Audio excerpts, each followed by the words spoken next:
Hey, gran anuncio. El próximo 14 de marzo haremos un Media Offline en directo en La Llama Fest. La Llama Fest, para quien no lo sepa, para quien nos escuche desde, yo qué sé, desde Chile, es el Festival de Comedia Alternativa de Barcelona. Será el jueves 14 de marzo, el próximo 14 de marzo a las 6:30. Y el invitado será el gran Maggi. Con él hablaremos de pizzas congeladas, de pizzas no congeladas y supongo que de más cosas. Os esperamos ahí. Y lo mejor de todo, esto yo creo que es muy guay, es que tenemos 5 invitaciones exclusivas para la gente que escucha Media Offline. O sea, si escuchas Media Offline, es decir, si estás oyendo esto y quieres una, solo tienes que escribirme a mi correo personal. Te atenderé yo. No hay entourage aquí, no hay clica. Soy yo. Escribe a Carlo Padial, todo junto, con minúsculas, no te confundas, solo Carlo Padial, todo junto, @gmail.com. Y dime, hey, Carlo, hola, saluda al menos, ¿no? Dime, quiero una entrada, una invitación para el Media Offline en directo de La Llama Fest. Vendré, no lo sé, con mi psiquiatra, yo qué sé. O me han dado el alta del psiquiátrico, los del centro de día me dejan salir un rato, siempre que sea para algo controlado, algo de humor, me das una invitación, entonces yo te responderé. A los 5 primeros, solo tenemos 5, ¿vale? Consigue tu invitación para venir a vernos al Media Offline en directo de La Llama Fest, del 14 de marzo a las 6:30, escribiendo a carlopadial@gmail.com. Media Offline con Carlo Padial. Media Offline, Carlo Padial, tu mejor amigo online y offline.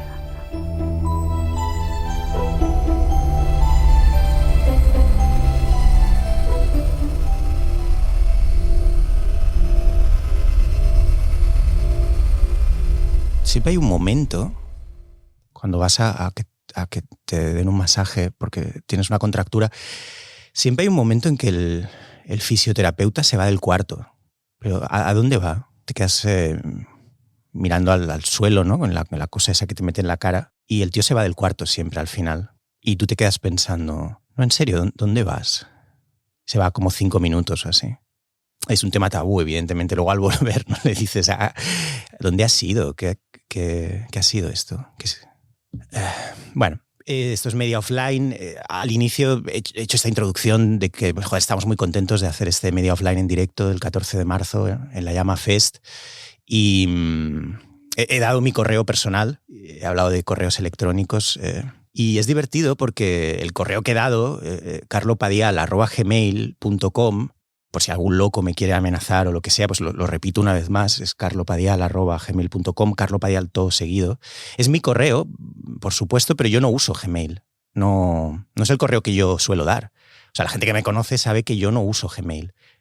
Yo uso Hotmail. O sea, tengo un Hotmail, lo uso desde, yo qué sé, desde 2005, antes, no lo sé.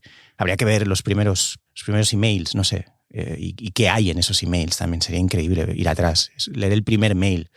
Pero es Hotmail. Y mi correo es Hotmail. Y lo he mantenido todos estos años, desde cuando fuera, 2005 o lo que sea. Y lo que sucedió fue que la gente, no sé en qué año fue, se fue abriendo cuentas de Gmail, no sé si os acordáis. Para hacerse el chulo, se abrieron una cuenta de Gmail, como por fin llega el correo de verdad, el correo que nos eleva, ¿no? En cierto modo. Y yo pensé, yo no me la abro. O mejor dicho, me la abrí, o ya la tenía, no sé, pero cuando vi el significado que cobraba, cuando vi que todo mi entorno migraba en conjunto, porque la palabra es esa, migración, fue una migración de correos a Gmail, dejando atrás lo que eran realmente ellos, o sea, sus Yahoos, sus Hotmails, como quien tira un perro ahí a la gasolinera, pensé, eso no está bien. Hubo una especie de ética del email, que creo que es algo de lo que no se habla suficiente. Pensé, eso no está bien. O sea, yo hice una especie de compromiso raro con Hotmail. Yo no se lo expresé, pero yo pensé, yo me quedaré siempre contigo, Hotmail. Yo me quedaré aquí. Yo no me bajo de este barco, ¿vale? Yo me quedo en el barco de Hotmail. Y quien se avergüence de escribirme a un Hotmail, que se joda. O sea, no es digno de escribirse conmigo. O sea, putas ratas, tío. Fariseos. O sea, a las primeras de cambio os pirasteis a Gmail. ¿Esperando qué? O sea, ¿qué pensabais que iba a pasar? ¿Qué ha pasado? 7, 8, 9, 10 años después, ¿os han llovido las propuestas de trabajo? ¿Sexo? ¿Qué pensabais que iba a pasar? Que la gente iba a decir, joder, este Waltrapas es súper profesional, tiene un gmail.com lo está petando. Es un pez gordo. Dadle lo que quiera. Porque me he fijado que no es de Yahoo, es de los otros, es de los buenos. Pero es que es así, o sea, estamos en 2024, todo hay que decirlo, y eso es la otra segunda parte. Y Hotmail va muy mal, efectivamente va muy mal, pero muy mal. O sea, cada vez que entro pasa algo, es como pesadilla en la cocina. O sea, es como los programas estos de Chicote, de un restaurante que va muy mal, donde todo lo que puede ir mal va mal, pues en Hotmail todo va mal. Intentas escribir un mail y te dice, no sé si lo voy a poder enviar. O sea, cada vez que le das a enviar te dice, has superado la capacidad, o no sé, te va diciendo como cosas, ¿no? El propio Hotmail te reconoce que ya no da para más la cosa. O sea, te pide que no envíes muchos más correos. Casi todos los correos los envía al correo no deseado de la gente. Entonces la gente te dice, no he recibido nada de lo que me has enviado. Te va todo el rato recordando, en plan, esto se va a ir acabando. Cada vez que entras, te dice, esto se acaba, está la idea. Te agradecemos mucho la apuesta, pero ni siquiera nosotros nos la creemos, ¿no? Y luego lo peor de todo, del asunto, y por eso empiezo a dar un poco el correo de Gmail, me guste o no, lo peor de todo es que cada vez que envío un puto correo desde mi correo de verdad, que es un Hotmail, me veo en la necesidad de a la persona a la que he escrito enviarle una nota de voz por WhatsApp o escribirla justificándome, sobre todo cuando no me conoce demasiado. O sea, tengo la necesidad de llamar por teléfono o diciendo, verás, oye, verás que te va a llegar un correo. Bueno, primero ve al correo no deseado, ¿vale? Entra en correo no deseado, verás un correo mío, verás que es de... No sabrás muy bien... Por el tipo de... Es Hotmail, ¿vale? Te he escrito desde un Hotmail, pero bueno, hay un motivo, ¿vale? Todo esto en el momento en el que estás intentando causar buena impresión a una persona a la que no conoces de nada, ¿vale? O sea, y entonces es un mensaje muy largo o una llamada muy larga y entonces le empiezas a contar, no, hay un motivo, o sea, no es que yo sea subnormal o no soy un tarado, es que cuando llegó Gmail le empiezas a contar lo mismo que os acabo de contar. O sea, me dio rabia que la gente se fuera. Y yo dije, no, yo me quedo. O sea, para mí la mayoría de gente son unos chaqueteros y yo me comprometí con esto, ¿vale? Y notas que la persona con la que estás hablando piensa, pero ¿qué es esto? O sea, que déjate de putas explicaciones, que es un poco una constante en mi vida, o sea, como dar demasiada información por pura neurosis, puro pánico, en fin. Y eso me da mucha rabia, ¿no? O les empiezas a contar esto y te dicen, bueno, que es una broma de las tuyas, ¿no? Forma parte de tus bromas, ¿no? El escribir desde una cuenta de Hotmail es una broma tuya, Carlos, ¿no? Es un gag, ¿no? Es un gag. Y eso me da mucha rabia.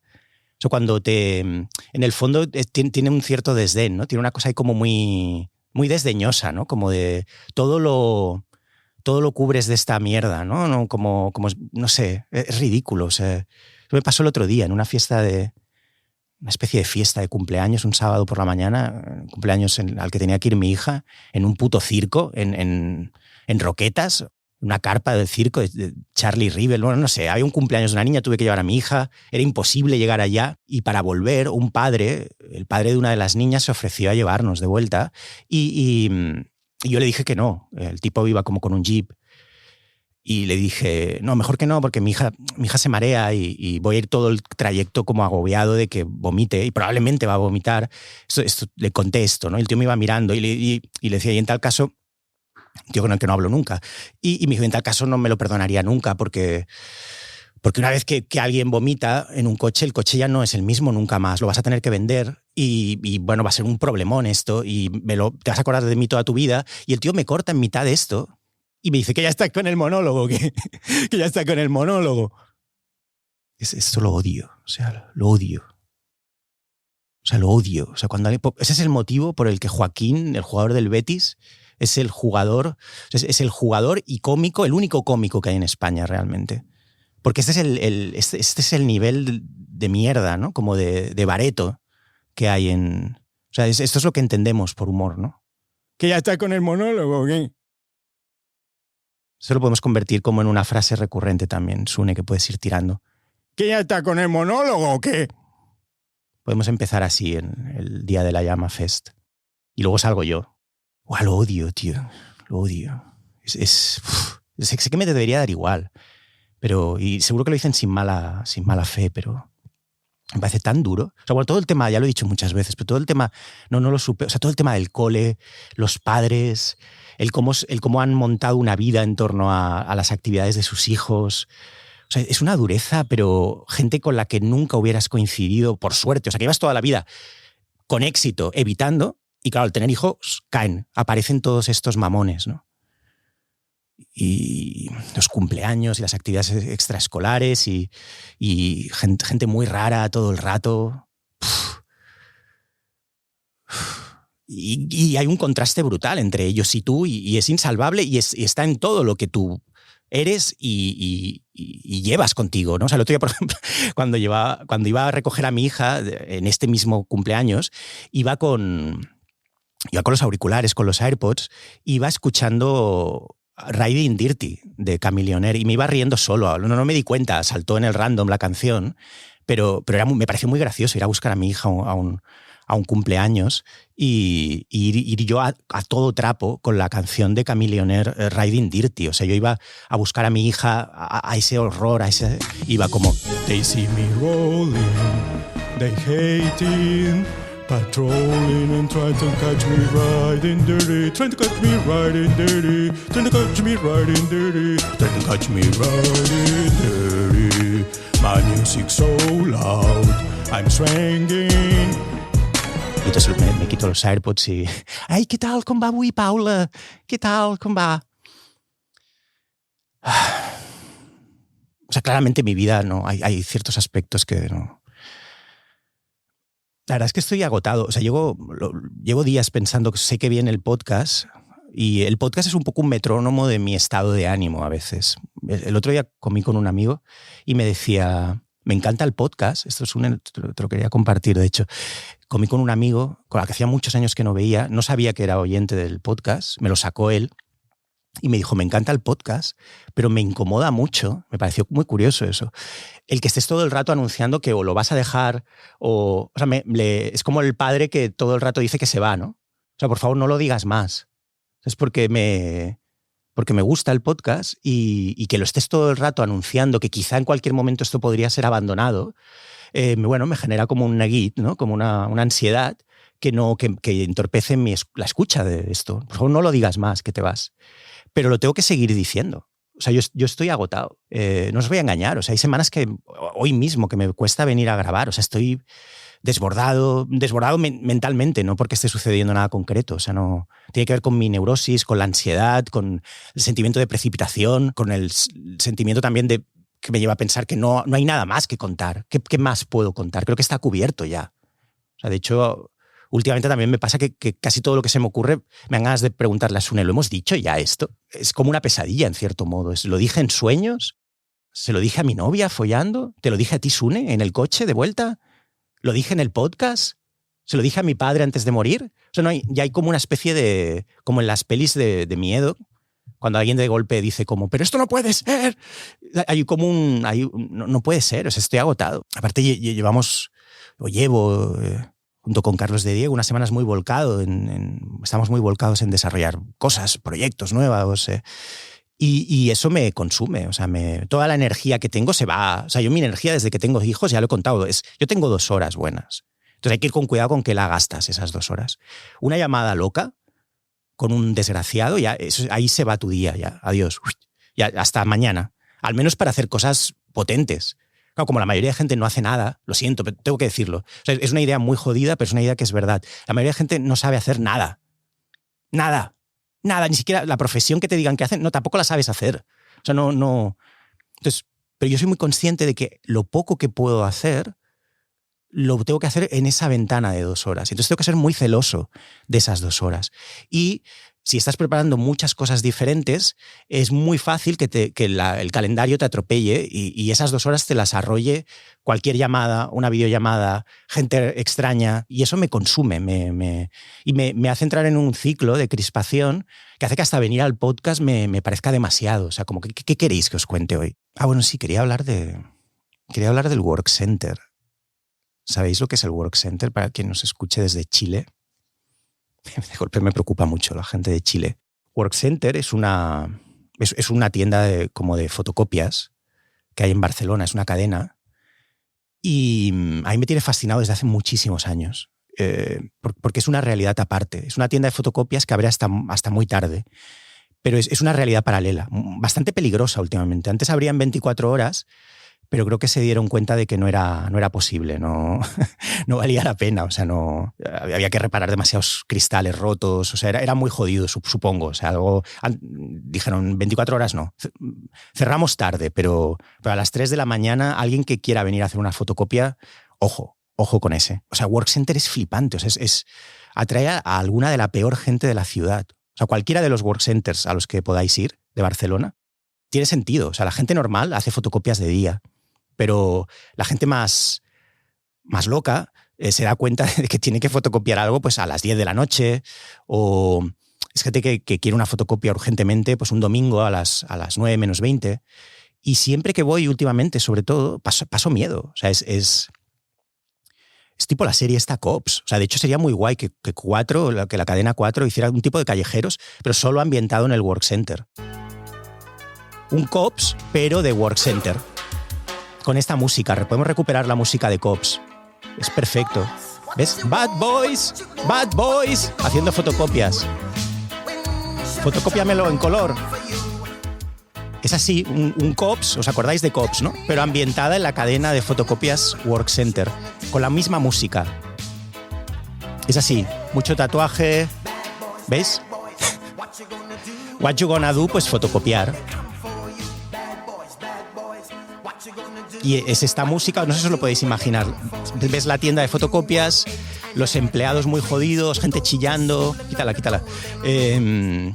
Gente vestida con ropa de hospital y un abrigo encima y un montón de cosas que fotocopiar urgentemente. Muchas historias. O sea, en Workcenter, más que la fotocopia, que las hacen muy mal, lo que te lleva son historias. Ese podría ser el eslogan de... Vuelve a poner. Te llevarás Workcenter. Podría ser un patrocinador de media offline perfectamente. Workcenter. Más que fotocopias, te llevarás historias. ¿Tienes problemas? ¿Tienes que salir del país urgentemente y necesitas fotocopiarte el pasaporte? Ya sabes dónde venir. Workcenter. Nuestros empleados han visto de todo en los 6 meses que llevan. Bueno, quítala. Es así. Y entonces en un capítulo pues ayudan a parir a alguien en el baño del Workcenter. En otro capítulo pues un tartamudo pierde los nervios porque nadie sabe qué quiere y le pega una patada al display con las felicitaciones de cumpleaños, así. Bueno, es que cada capítulo sería la hostia. Accidentes graves que nadie sabe justificar muy bien. Igual que Cops. Es como las urgencias, pero del mundo más administrativo, ¿no? O sea, hay el tema de la salud. Pues digamos que Workcenter es como el CAP, pero el CAP de la gente que necesita una grapadora, ¿no? Y a la vez funciona también como reverso de nuestro mundo, que eso también es flipante. O sea, durante el día, la gente con cal, los ciudadanos de bien, hacen sus fotocopias, ¿no? Eso también podría ser parte de la promo, ¿no? Por la noche vas a Workcenter y es un poco como As, la peli esa de Jordan Peele, ¿no? Hay un abajo, ¿no? Hay un que es Workcenter. Pues esto, ¿no? No mires a nadie, ¿no? A los ojos. En el Workcenter esto es muy importante, ya lo he descubierto. No mires nunca a nadie a los ojos. Siempre hay una pija que se salta la cola y pilla. Bueno, es como una canción de Bruce Springsteen. Es una americana que se dice, ¿no? Como una descripción de una realidad muy jodida, pero a la catalana, ¿no? Un Bruce Springsteen a la catalana, ¿no? Y vemos al Workcenter. No sé imitar a Bruce Springsteen. Es el cap del papel. El cap del papel. Pues vuélvelo a poner esto. Bad Boys. ¿Tenéis que hacer fotocopias? Workcenter. Colas interminables. Mal humor. Y Bad Boys por un tubo. Bueno, quítalo. A nadie le salía nada bien en Cops, ¿no? Bueno, de hecho ya se partía de lo más grave ya. O sea, nunca veías la génesis del problema. O sea, siempre cuando llegan los policías ya se están dando como las parejas. En Cops nunca... Y aparte no había... Lo bueno de Cops es que no veías el principio del problema, pero tampoco veías el final. O sea, solo veías las hostias o la persecución. O sea, nadie se despidió nunca en Cops. Siempre o se iba corriendo y lo tenían que seguir, o, bueno, por corte se ponía un cartel, ¿no? Como está cerrado ya, no, esto no... Nadie se despidió nunca dándose un abrazo, por ejemplo. O sea, nunca acabó nada bien. Como, bueno, ha ido bien al final. Al final había un entente. Nunca. Solo había forcejeos, gente sin dientes. Bueno, como el Work Center. Es exactamente lo mismo. Hace años yo al Work Center iba por cosas mías. Para fotocopiar un guión o cuando dibujaba porque necesitaba fotocopias o lo que fuera. Pero ahora, cuando aparezco en el Work Center un domingo a las 10 de la noche o un miércoles, siempre voy con algo de mi hija, siempre voy con un unicornio. Siempre voy o sea, me meto en ese mundo, en ese cap de la administración rara, de lo administrativo, rodeado de gente muy jodida, de skinheads, de un tipo como que lleva aquí como una brecha, pero a la vez quiere una fotocopia, porque, no sé, igual va a denunciar a alguien, no sé, algo ha pasado, algo grave ha pasado. Pues en la cola yo estoy como con eso, un dibujo de un unicornio de mi hija o un elefante, el elefant Romeu, y necesito tres porque mi hija de golpe se ha dado cuenta de que lo tiene que llevar al día siguiente por triplicado y se ha puesto a llorar.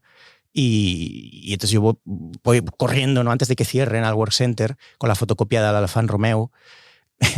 y claro, y dices, bueno, me voy a llevar una hostia por esto, ¿no? O sea, parejas raras en chándal, prostitutas con el DNI en la mano, necesitan una fotocopia a color rápido, el chulo detrás, esperándola en el coche. Bueno, y yo con el elefant Romeu, ¿no? 5 inmigrantes. Siempre hay inmigrantes que tienen como una situación irregular. Muy habitual esto, ver inmigrantes con una carpeta. Esto es muy frecuente. O sea, aquí esto no es The Wire, esto no es Baltimore. Aquí a la gente al límite la ves con una carpeta, ¿no? Que es una cosa que siempre también me llama mucho la atención. Y yo con el elefanto meu, ¿no? Ahí como esperando que no me partan la boca, ¿no? Mi vida es esto. Mi vida es comprar café, Bracafé, ir al Work Center. Voy a Casa Seat, paso por Casa Seat, por delante, me gusta mucho eso. En mis paseos, siempre que puedo, me gusta incluir un ruling por Casa Seat. Y me parece radical Casa Seat. O sea, Casa Seat me tiene fascinado. Casi tanto como el Work Center. No entiendo que no estemos todo el día hablando de Casa Seat. O porque no hay un documental sobre Casa Seat. En el sentido de que, ¿qué significa Casa Seat? ¿Os lo habéis parado a pensar esto? ¿Qué quieren realmente los de Casa Seat? No está nada claro lo que quiere Casa Seat. O sea, ¿cuál es el plan? ¿No? A ratos pasas por delante y parece la factoría de Willy Wonka. Si entras los miércoles a las 12, hay una mujer en una mesa que te puede dar un microcrédito. A ratos te quieren hacer creer que es algo como tecnológico, de innovación, como una especie de Apple Store, pero que vende coches Seat, lo cual es un sinsentido, ¿no? Es un oxímoron, ¿no? Decidíos, ¿estáis en el futuro o vendéis coches Seat? Porque las dos cosas no pueden ser. O sea, tenéis que elegir. A ratos es como un punto caliente de cruising, eso está claro. Los lavabos están muy vigilados ahora ya, porque hay mamoneo en Casa Seat también. Hay mucha gente que ha detectado que es un punto gris, es un punto ambiguo de la ciudad, y entonces quedan para follar en los alrededores de Casa Seat, que no creo que fuera lo que planteaban originalmente en Casa Seat cuando lo diseñaron. O sea, creo que no entraba en el business plan que hubiera gente de Grindr quedando. A ratos ves como a gente con las patillas muy cortadas o con las patillas muy perfiladas yendo de emprendedores por allí. A ratos ves a quillos merendando. ¿Qué está pasando en Casa Seat, ¿no? O sea, tú... Bueno, yo a Casa Seat debo decir que le llamo Holly Motors y me flipa. O sea, es como el concepto de Casa Seat, ¿no? O sea, ven a tomarte una ensalada y resuelve el misterio de lo que somos. Tienes restaurante y no entiendo tampoco por qué atrae tanto a la gente, a mí incluido. O sea, ¿por qué nos llama la atención Casa Seat? O sea, es un sitio profundamente hostil. Entras y hay como 4 coches aparcados dentro. Para mí Casa Seat es, y lo he pensado mucho, es lo que pasa cuando a un español le enseñas un Apple Store. Que le peta la olla, pero a la vez no sabe cómo reaccionar, ¿no? Y entonces, pues ya, claro, de hecho ya te puedes imaginar las reuniones de los directivos de SEAT o de la gente de marketing o de lo que sea, que cuando concibieron Casa SEAT, ¿no? Alguno de ellos pasó un día por el Apple Store o estuvo en Estados Unidos y volvió diciendo, ¡buah!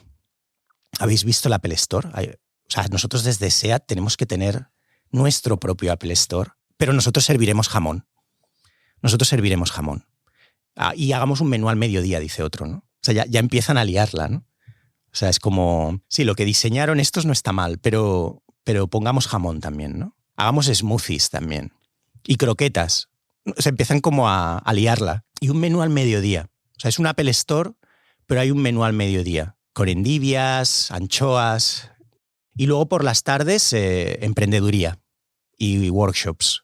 Pero también daremos colores para pintar a la gente. Si quiere pintar, les daremos libros de colores y metamos los coches dentro, ¿eh? O sea, esto ya cuando hagamos el diseño, porque ellos en Apple meten los iPads, me he fijado. Ellos cuando entran es como un local vacío, pero hay iPads. Entonces nosotros metemos los coches. Y en Navidad, pues oye, en Navidad lo decoramos de Navidad. Y que sea como el parque de la Warner, que yo he estado con mis hijos. Y también, o sea, no perdamos pisto nada, tío, que somos SEAT. O sea, al final... y luego unas chicas que te paren y te ofrezcan un crédito. Mezclémoslo todo, o sea, mezclémoslo todo. Pero también puede venir un día el cantante de Manel a hablar. ¿Y tú crees que Joaquín, el del Betis, querría venir un día a hacer un monólogo? Y así es España. O sea, nos podemos reír tanto como queramos, pero esta extraña perversión, este malentendido que es en sí mismo Casa SEAT como ejemplificación de cómo al español todo le va a venir del revés, esa mezcla rara de ignorancia y de soberbia y desvergüenza, que es Casa SEAT, como de el Apple Store te lo voy a arreglar yo. O sea, el Apple Store espera que voy a poner un plato de jamón. O sea, vamos a hacer un menú de mediodía. O sea, estos van de listos, pero España pide esto también, ¿no? O sea, estar comiéndote un menú al mediodía a 5 metros de un coche gigante, ¿no? Y es así se hace todo en España. Lo hacen con todo, lo hacen con las series, lo hacen con las plataformas. O sea, es como... Es toda una cadena de malentendidos. Es brutal. Y para mí, Casa SEAT es la Capilla Sixtina de la estupidez española contemporánea. Y como tal, debemos visitarla. O sea, debemos visitarla y debemos rendirle honores, pues como quien va a la Sagrada Familia. O sea, para mí ahora mismo es más importante Casa SEAT que la Sagrada Familia. O sea, dentro de unos años, pues igual que la gente ahora va a ver la Sagrada Familia, que es como una cosa como de Las Vegas, porque eso ya no es nada. Eso es como un edificio raro de Las Vegas. Uno no sabe muy bien qué significa eso ya. O sea, han ido sumando cosas y palos de stripper allí. O sea, claramente les faltaban 6 páginas de los planos de Gaudí y han ido metiendo movidas como de Las Vegas para ir adecuándose un poco a la gente que viene, que es la gente que va a Las Vegas. Un año va a Las Vegas, otro año va a la Sagrada Familia. Pues elevemos como puntal, no solo turístico, sino urbanístico, cultural, de nuestra ciudad, Casa SEAT. Y el claim, el eslogan tiene que ser: todavía no sabemos por qué estamos aquí. Es más, imaginaos, esto lo estaba pensando ahora, imaginaos ser uno de los que trabajan en la planta de SEAT de Martorell. Perdiste un dedo en 2018 en la planta de producción. No te cubrieron. Siempre amenazado de ERES, despidos, quizá despedido ya.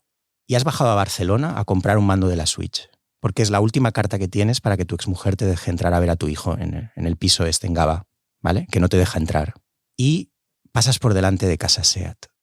¿Qué pasa por la mente de ese trabajador de la planta de SEAT en Martorell, quizá despedido, al ver ese despropósito? Pues ya os lo digo yo, empieza a rapear el tío. They see me rolling, they hating. Antes de pasar a la invitada, hay varias cosas importantes de las que quiero hablar. Desde el programa pasado he decidido englobar en una especie de microsección temas fresh, ideas fresh. Yo no hago actualidad, pero traigo mi actualidad. Noticias fresh desde este búnker, desde la habitación del pánico, desde el almacén central de Bracafé. Ideas fresh.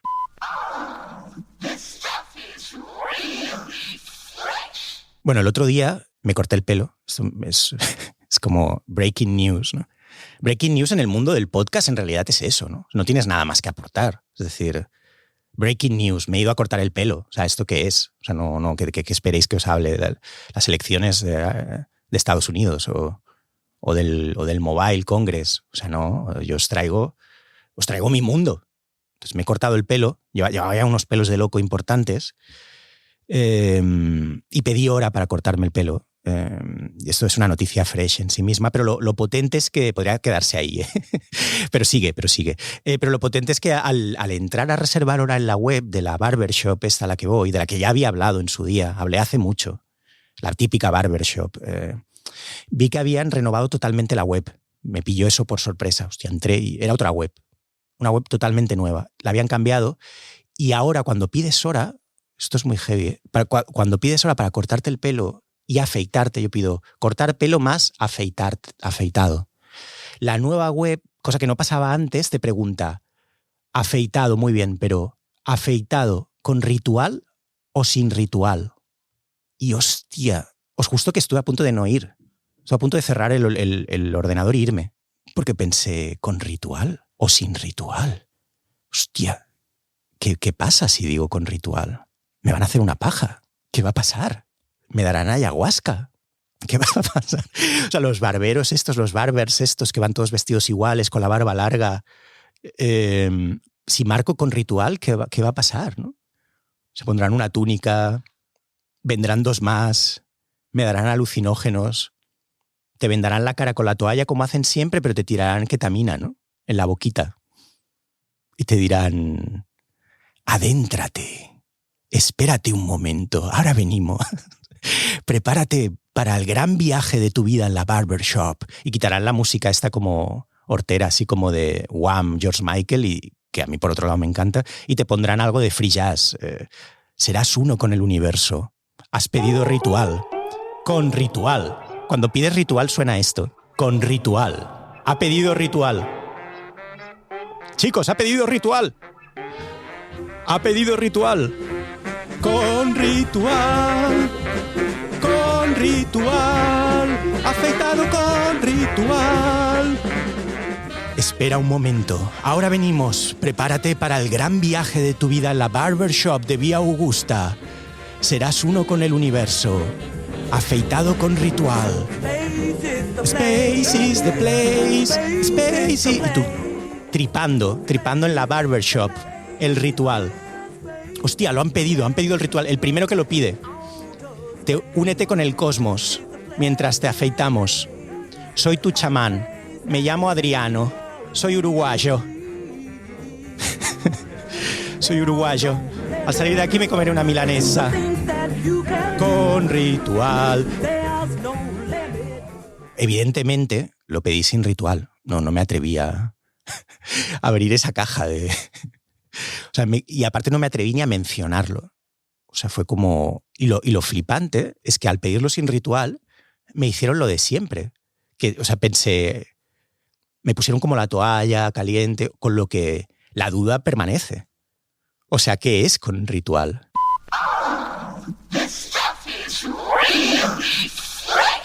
Soy incapaz de seguir las series, lo reconozco. O sea, me he bajado totalmente de esa... O sea, todo ese camelo de, ¡buah, lo bueno están las series!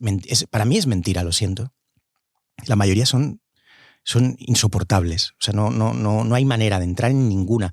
Pero a la vez, como soy una persona muy ansiosa y por las noches no puedo parar, no puedo frenar, y tampoco me voy a poner a beber whisky porque tengo hijos y no quiero reproducir el núcleo familiar jodido, conflictivo del que vengo, de mi padre, pues, bueno, el sedante, ¿cuál puede ser? Pues el sedante es intentar ver una serie. El otro día estaba intentando ver una de estas nuevas de Apple que se llama, no sé, Constelación o...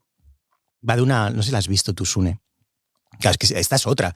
Son series de $200 millones, no las ve nadie. O sea, lo cual es una broma de un calibre espectacular. O sea, es flipante. O sea, no se estrenan cosas de $200 millones, no la ve nadie. O sea, tú imagínate el bajón de los que la han hecho. O sea, nadie se entera ya. Bueno, pues en esas estaba yo intentando ver Constelación una noche. La trama da igual. Va de un astronauta, la nave en la que va con su tripulación o lo que sea sufre un accidente, tiene que volver a la Tierra. Al volver a la Tierra tiene como alucinaciones, no sé qué. Bueno, es un thriller totalmente de fórmula para mí, pero esto da igual. Mi opinión sobre las cosas estas dan igual. No soy crítico de cine ni aspiro a serlo. Pero era, en sí la trama daba igual. Pero lo potente, y por eso quiero hablar de esto ahora, de esta serie de Apple, es que no lo había visto nunca esto. O sea, esto no lo había visto nunca. En esta serie de Constelación, cuando están los astronautas, antes de sufrir el accidente y durante el accidente, están todo el rato con iPads. Y entonces cuando la nave en la que van sufre un gran accidente, que es el detonante total de la serie, es lo que lo va a activar todo, en los primeros 20 minutos del primer capítulo del piloto, a la astronauta protagonista se le va el iPad de las manos, en el que está haciendo un FaceTime con su hija. Su hija está en la Tierra, diciendo, mamá, ¿qué pasa, mamá? Y, y entonces el iPad, o sea, ella se pone en cámara lenta la acción, el iPad empieza a girar y ella empieza a decir ¡el iPad! Y la hija está al otro lado con el otro iPad diciendo ¡mamá! Y entonces, toda la serie es el product placement más loco que he visto en mi puta vida. O sea, empieza como a girar el iPad y o sea, todo va del iPad realmente. O sea, nunca había visto un product placement más zumbado. O sea, es totalmente psicótico. O sea, el mensaje que te lleva realmente de la serie es el iPad. La trama es lo de menos.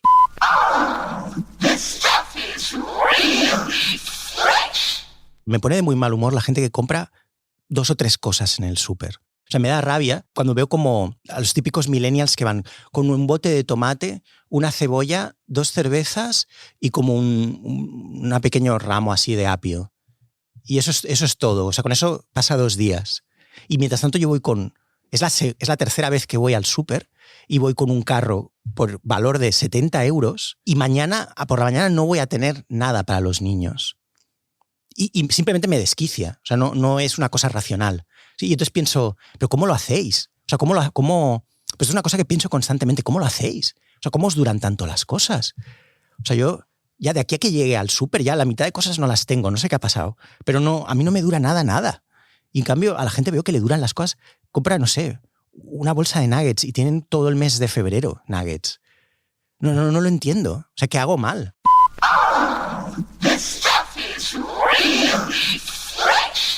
Y ya la última, es estos meses que he estado haciendo la promoción del libro Contenido, de mi novela Contenido. Si todavía hay alguien que no la haya comprado, por favor, compradla. Contenido, editado por Blackie Books. Una novela, creo, divertida sobre el mundo de las startups en España. Pero estando de promo estos meses, he ido a muchos programas de radio y a muchos podcasts. Y de todo tipo. De todo tipo. Presencial, por videollamada, por Twitch, gente extraordinaria, gente totalmente zumbada, gente de toda España, gente de fuera de España, etc. Pero lo divertido, que es una cosa que siempre ya en los últimos podcasts a los que he ido lo he dicho, es que me parece muy gracioso que siempre hay un punto en estos podcasts, pero pasa también en las entrevistas de periódicos o lo que sea, pero en los podcasts es especialmente flagrante. Siempre hay un punto en el que te piden la solución definitiva a un gran problema. O sea, siempre te dicen como, ahora con la inteligencia artificial, tú en 20 años, ¿dónde vamos a estar? Y tú dices, yo qué sé. O sea, ¿pero qué clase de pregunta es esta? ¿Cómo solucionarías la cultura de la cancelación? ¿Cuál es el debate? Los grandes temas, que nadie tiene la solución, te los sueltan en plan, resuélvelo tú ahora, antes de acabar. ¿Tú te crees que en un puto podcast vamos a resolver esto? ¿Tú crees que habrá otra pandemia? ¿Y yo qué coño sé? Si a duras penas acabé el instituto, ¿de qué coño me estás hablando? O sea, esta megalomanía ya, esta pérdida de perspectiva tal, de haberte metido tan adentro en tu puto podcast y pensar que lo que cuentas tú es trascendente, que ya te lanzas a resolver los grandes temas, ¿no? Los grandes temas. Hombres versus máquinas. ¿Cuál es el encaje? Hostia, pues no lo sé. ¿Cómo lo voy a saber yo? O sea, soy un idiota yo. O sea, y tú también. O sea, ¿qué coño va? Hablemos de tontería, hablemos de cosas divertidas, no lo sé. Eso es un podcast, ¿no? Es pura especulación, es un hablar por hablar, es un acompañamiento, es divertido, es simpático, pero, hostia, seamos un poco serios, no me saquéis estas grandes cuestiones.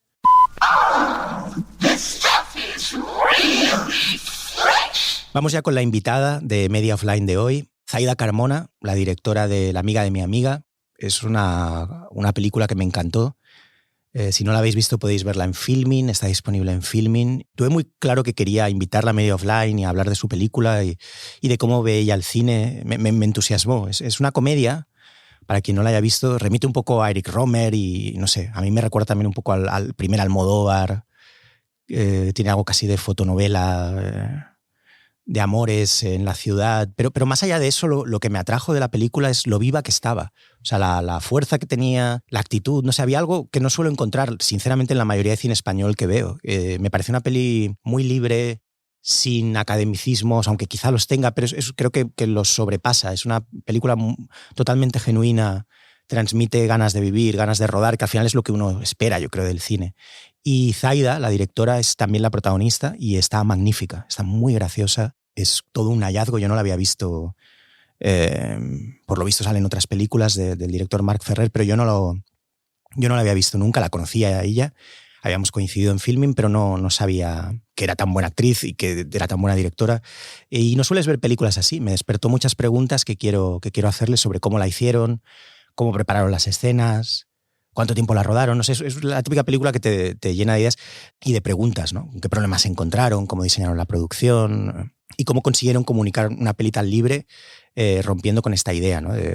No sé, es algo lo que yo he creído siempre, ¿no? Y que hacía tiempo que no veía de una forma tan desacomplejada como sucede con esta película. Y es que hacer cine para mí va de tener ideas, ¿no? y de estar vivo, ¿no? No de tener acceso a mucho dinero, ¿no? O de avasallar con dinero en la pantalla al espectador, ¿no? Bueno, de todo esto y demás quiero hablar hoy con Zaida Carmona en Media Offline.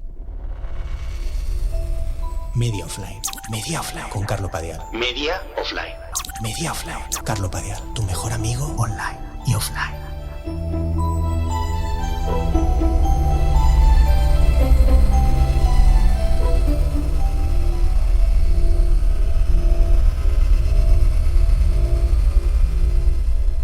Lo primero, Zaida, es felicitarte por la peli. Es muy guay. Ay, muchas gracias. Es muy, muy guay. Lo contaba ya te lo dije en persona cuando nos encontramos hace unos meses en el hotel este raro. Sí, un hotel raro. Para mí es raro. Sí, sí, para mí es extrañísimo pisar eso. Tiene un punto lynchiano, como es un sueño, ¿por qué estoy aquí? La película me gustó mucho, no había tenido ocasión de decírtelo, y sobre todo me dio como muchas ganas de hablar contigo sobre cómo lo habéis hecho, de hablar de cine, que yo creo que es una cosa que soy yo que vivo con Desiree de Fez, ya lo sabes, soy mi mujer. Con ella lo comentamos mucho, que a los directores, directoras, de lo que menos se habla es de cine. Ya, esto es fuerte. Te preguntan, pues en tu caso entiendo que preguntarán pues la perspectiva de género o lo que sea, o a mí me preguntan por la neurosis o yo qué sé, o lo que sea, ¿no? Da igual, pero nadie habla de cómo has hecho la película o puramente de cuestiones cinematográficas. Eso parece que no existe. Yo creo que tengo, no sé, varias pelis, una serie, ¿no? Que tú conoces bien, Doctor Portuondo, y Crímenes Online y cientos de vídeos producidos tanto para el Grupo Z como para Playground como para mí. Y nunca en las entrevistas nadie te pregunta te pueden preguntar las cosas más absurdas, pero nadie te pregunta cosas de cine. Y yo justo contigo quería hablar hoy Perfecto. de un poco de cómo hicisteis esta película. La primera sorpresa que me llevo, que es una cosa muy, muy terrible, es que yo viéndola no parece una peli hecha con poco. A mí no me lo parece. O sea, ¿no? ¿En serio? No. Ay, bueno, qué bien, ¿no? ¿O no? No. Y me pareció una gran noticia y me pareció muy, muy notable que en la comunicación de la película eso no fuera un impedimento. Ya. A ver, sí que la peli, la verdad es que la hicimos un poco, pues como pudimos. Sí que... No sé si conoces a Marc Ferrer, sí, que es el co-guionista de la peli, es uno de mis mejores amigos, y yo he visto cómo él ha hecho mucho este cine de guerrilla, desde el no tener presupuesto, no tener tal. Entonces era algo que yo cuando participaba en sus rodajes, o como simplemente amiga y estar ahí apoyándole desde el inicio, o como actriz, si se puede llamar así, como que veía que existía esa otra forma, ¿no?, de hacer cine, que sí que teóricamente ya sabía, ¿no?, que existe esa otra forma de hacer cine, pero hasta que no lo ves es como, vale, no es factible. Entonces, bueno, esto se había quedado por ahí y fue a raíz de confinamiento que yo tenía como una necesidad de filmar. Y no me apetecía hacer un corto. No me apetecía hacer un corto más. Había hecho uno, pero que eso sí que era con 0 euros absoluto, porque era yo grabándome en mi casa, una cosa como muy, muy, muy, muy egocéntrica y narcisista, pero era yo y ya está. Eso es lo bueno, a mí es sí, lo que me gusta. Y lo gocé mucho, porque fue como, bueno, es probar y es jugar. Y a partir de ahí dije, ostras, pues me apetece como, pues eso, rodar una peli, mostrarme que puedo rodar una película y hacer una comedia. Y entonces fue un poco tirar de amigas que trabajan, al final tengo la suerte de que tengo muchas amigas que trabajan en cine, ¿no? Ujú. O trabajan en Publi. Y a partir de conversaciones, sobre todo con Gemma Arquero, que es una de las productoras y la ayudante de dirección, y eso, y muy amiga mía, pues fue como, venga, vamos a hacerla. ¿Y era un guión cerrado? Bueno, era un guión que yo sí que escribimos con Marc mientras estábamos confinados, que también yo creo que eso fue lo que me posibilitó sentarme a escribir. Uh-huh. Estaba ¿Por qué? cerrado. ¿Porque normalmente no puedes? Bueno, normalmente no puedo porque al final, bueno, pues eso, combinar con el trabajo, ¿no? Y trabajo en filming, como sabes, y luego la vida social y el tiempo libre y tal, pues me cuesta mucho tener ese tiempo, y ahí tenía el tiempo libre dedicado a escribir. Y fue muy guay el proceso de escritura. Yo normalmente escribo muy lenta y la peli la escribimos súper rápido. Fue como, no sé, desde ahí ya empezó a ir como muy guay. Como yo tenía como muchas cosas de las que quería hablar del entorno boyero, pero desde la comedia. Justo estaba en ese momento obsesionada con Romer, porque me daban como estas obsesiones cíclicas, y entonces fue como, y hablando con Marc me dijo, bueno, pues tienes que hablar de tus bolleras, pero con basado en Romer, y fue como, pues ahí vamos. Es genial eso. Y entonces escribimos, y sí que estaba escrito, pero los diálogos, había algunos que no estaban escritos porque creía que no tenía sentido, porque yo quería grabar también con actrices no profesionales, con gente que me hace mucha gracia pensar en filmarla por el personaje que llevan, y sabía que ponerle unos diálogos iba a tener probablemente menos gracia de la gracia que tienen ellas. Entonces sí que teníamos como una guía de todos los diálogos, y había algunos, sí que estaban escritos para tener un guión al uso, pero luego en rodaje muchos de los diálogos son improvisados. Y son claro, de ahí esa cosa, yo actrices. también, como sabes, he hecho muchas cosas con actores no profesionales o en ese híbrido raro, con un pie en el documental, otro en el humor. Y claro, el reto, por eso te lo pregunto, es cuando yo lo he vivido 1000 veces, que si cierras mucho los diálogos, a un actor no profesional va a ser horrible, claro. ¿no? Va a rechinar por todos lados, ¿no? Como que se nota mucho el texto. Está muy dicho, ¿no? Y no era tampoco lo que yo quería en esta peli. A mí lo primero que intento recordar, eso es importante para mí, parte de esos ejercicios que te decía antes de empezar a grabar, el valor de las conversaciones. Lo primero que me asalta con tu peli al empezarla a ver es lo natural que es, lo auténtica que es. Qué guay. Y es algo que he hecho muy en falta en la mayoría de cine español, sinceramente, que lo veo muy, muy impostado, lo veo un cine hecho hay muchos cines y hay muchas cosas, pero en general el cine que suele transitar festivales lo veo como muy rígido. Sí, yo estoy contigo. Y tu peli rompía eso casi desde el primer minuto y muy a través de tu personaje. O sea, de golpe es como una fiesta cuando tú estás increíble, y te lo tengo que decir, es muy graciosa y muy natural. Y hay una especie de vida ahí que te pone muy contento, porque al final es por lo que uno ve cine, para ver qué se puede hacer y que hay gente explicándote su vida o realidades. Y eso en tu peli aparece casi desde el primer momento, en las primeras escenas, ¿no? Y me pareció muy, muy bonito. Y por eso me interesaba saber cómo lo habías conseguido eso. Pues me encanta, qué guay que me digas esto, porque yo creo que era como lo que en el fondo más deseaba yo que sucediera, pero es que creo que sucedió desde un lugar súper natural y como muy...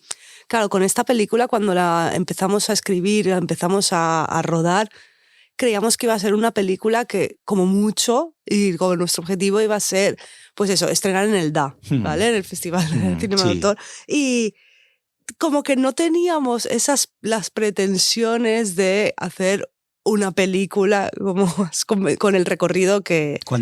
¿Cuántos días o cuántas sesiones hicisteis? ¿Fueron continuas, discontinuas? En DA, de rodaje. Hicimos 11 sesiones. 11 sesiones. 11 seguidas, más 2 medias jornadas. O sea, fue una barbaridad. También es que, claro, yo creo que todo ayudó. Veníamos lo grabamos cuando todavía había toque de queda, pero estábamos en posconfinamiento, entonces había una energía, una necesidad de hacer cosas y hacer cosas juntas, que es que fue la verdad mágico. Y yo creo que lo logramos, esa naturalidad, por el hecho de hacerlo un poco sin filtros, no desde lo punky de tal, sino que de verdad no sabíamos que la película iba a llegar a donde ha llegado, porque al final sí que ha tenido un recorrido como muy potente. Yo creía que aunque no fuera lo que queríamos, ¿no? Quedarnos ahí, pero que se iba a quedar en una peli para que miraran un grupo. ¿Cómo dirías tú que lo habéis conseguido? Porque es otra de las cosas que me parece fascinante, el saltar esa cosa terrible, para mí muy clasista que tiene el cine, Sí. como de frenar cualquier cosa y casi catalogarla de infracine, que es una cosa que me saca de Eso es quicio. horroroso, sí. Y que tiene tantas pelis de amigos y amigas que están llenas de ideas, pero por el simple hecho de cómo están grabadas ya son señaladas y ahí se quedan, ¿no? ¿Cómo ha conseguido saltar Pues eso? no lo sé. O sea, sé que la peli pues igual cayó en gracia a algunas personas, en plan, bueno, pues al final pues en el DAL la mimaron muchísimo. Recuerdo que no nos cogieron en Málaga. Creo que fue al final lo mejor que le pudo pasar, porque probablemente habría quedado como en plan eso, relegada a una cosita entre amigas de Infracine, y ahí nos la mimaron mucho. Y luego, no sé, fue gustando, o sea, fue gustando más de lo que esperábamos. Yo la verdad es que cuando acabé el rodaje yo estaba muy orgullosa. Normalmente soy súper negativa con las cosas que hago, y la peli a mí me gusta, y me gustó cuando la edité y me gustó cuando la rodé. ¿La editaste tú? ¿La editaste con alguien? La edité con Eric Monteagudo, que es compi, con el que trabajo también en filming, y la editamos juntos. Él tiene como una capacidad como del ritmo muy, muy, muy guay, y fue un proceso también, pues eso, más largo. Así como el rodaje fue un proceso más rápido de lo habitual, el montaje fue un proceso más largo, porque tampoco podíamos dedicar, pues eso, sentarnos en una sala de montaje durante no sé cuántas semanas, jornada completa. Teníamos que ir un poco por el tiempo libre. ¿Cuánta gente erais en el equipo en un rodaje, en una sesión normal? Buah, pues no lo sé, como unos 15, así íbamos cambiando. 15, 20, creo. 15, sí, más o menos. ¿Con qué rodasteis? Pues rodamos con una Blackmagic 4K que nos dejó una amiga. Es que, claro, al final sí que ha habido muchas cosas de suerte y de tener, pues eso, ¿no? Un equipo de personas que con ganas de hacer algo distinto. Yo creo que también con ganas de, pues eso, muchas trabajan en Publi y estaban hasta el coño, ¿no? De hacer ¿Y había Publi. mucho aparato de iluminación? No. Yo esto sí que lo tenía claro, que también para conseguir el rollo Romer, esta ¿no? cosa Romer y esta cosa natural y no impostada, no quería conseguirla solo en los diálogos o en las interpretaciones, sino también en la forma. Y a mí me gustan mucho las películas cuando tienen esta cosa como muy artefacto, pero que se nota y tal. Entonces en esto era como, bueno, vamos a jugar a lo natural, jugamos a lo natural. Y Alba Cross, que era la directora de foto, que también es que ella realmente sí que trabaja de directora de foto, pero sobre todo trabaja como realizadora. Y ella también salía de actriz y iba con literal 3 foquitos y unos que eran con luces de color para cuando hacíamos las imágenes mentales, que me hacía como... ¿Y las localizaciones? Las localizaciones eran pues casi todo casas nuestras. Pues están muy bien. Sí, no es que esto me lo decía Marc, además, me dijo, cuando no tenemos dinero hay que hacer muchas localizaciones, por eso le da calidad. Claro, pero no es ninguna tontería. Y eso. Yo estaba como muy obsesionada con que quería que fuera una peli que también hablara de la ciudad y de nuestra vida en la ciudad, y la vida en nuestras casas y la vida en nuestros bares, y como que sí que como que a veces creo que las pelis que no hay preso, eso, ¿no? Pues que hay muchas que, joder, que son súper valiosas y maravillosas, pero es como, pues vamos a grabar todo en la misma localización, y es como... Hay tantas cosas que no ves de normal en las pelis. Como buscar esa libertad de, pues yo quiero grabar en muchos sitios y... No, pero los pisos son los pisos. Sí. Yo, por ejemplo, Haciendo Portuondo era una de mis obsesiones. Claro. Era como, el paciente no puede vivir en un piso de l'Eixample gigante, que fueron los primeros pisos que vimos localizando. Ningún sentido. Era como, pero que ¿quién vive aquí? Me da igual. Y había gente que te decía como, bueno, muchos estudiantes pues eso, se meten 20 y pagan un piso gigante. Es como, ya, pero yo no es lo que yo he vivido. Yo he vivido pisos normales. De hecho, incluso gente más joven que yo, a la que he ido conociendo luego o he tenido en mis equipos, en Playground o en Z, y he ido a sus pisos, son pisos más bien feos. Sí. Son pisos casi con muebles de viejos. Es lo que has encontrado, lo que has podido. Y sí, de vez en cuando vas a un piso de l'Eixample, que han cogido varios, pero no es la Barcelona que yo he conocido. Y tú creo que retratas una Barcelona nueva, diferente, a la que yo pueda conocer, evidentemente, pero que destila como una cosa genuina y brutal. Te cobran, por ejemplo, cuando pides una cerveza en tu película. Eso sí. No, pero no es ninguna tontería, es que en las pelis españolas no hay dinero. Es verdad, es que es muy fuerte, pero es que para mí esto que dices de las localizaciones me parece súper interesante, porque es algo que de verdad rechina muchísimo, y sobre todo cuando son películas que pretenden, o series que pretenden un realismo. Entonces, como... Ostras, entonces para sí, mí trabajo de community manager, pero vivo en un pisazo de l'Eixample, ¿no? Y es como flipante, ¿no? Y luego me voy al Apolo a bailar y acabamos haciendo un trío y es como, pero esto, ¿qué mierda de mundo es este? Es que yo no lo he visto en mi puta vida. Pero luego, otra cosa que me pareció envidiable y te lo digo así, me pareció envidiable, porque yo he pasado muchas veces por hacer pelis pequeñas y no descarto seguirlas haciendo, que es otro tema de los que quiero hablar contigo ahora más adelante, una especie de disyuntiva en la que yo creo que a veces podemos caer. Y que es un tema que me interesa saber cómo lo ves tú también, ¿no? Hasta qué punto hay que dejar de hacer pelis pequeñas. Yo creo que no. Pero bueno, pero antes de eso, es esta cosa como la capacidad de acabar también la película y de cuidarla y hasta que, porque yo, por ejemplo, en mis dos pelis más pequeñas, en Mi loco Erasmus y especialmente en Taller Capuchoc, que es una peli que mucha gente no ha visto. Yo esta no la he visto, ¿ves? Ya, ¿ves? Ya me he ocupado yo de que no puedas verla.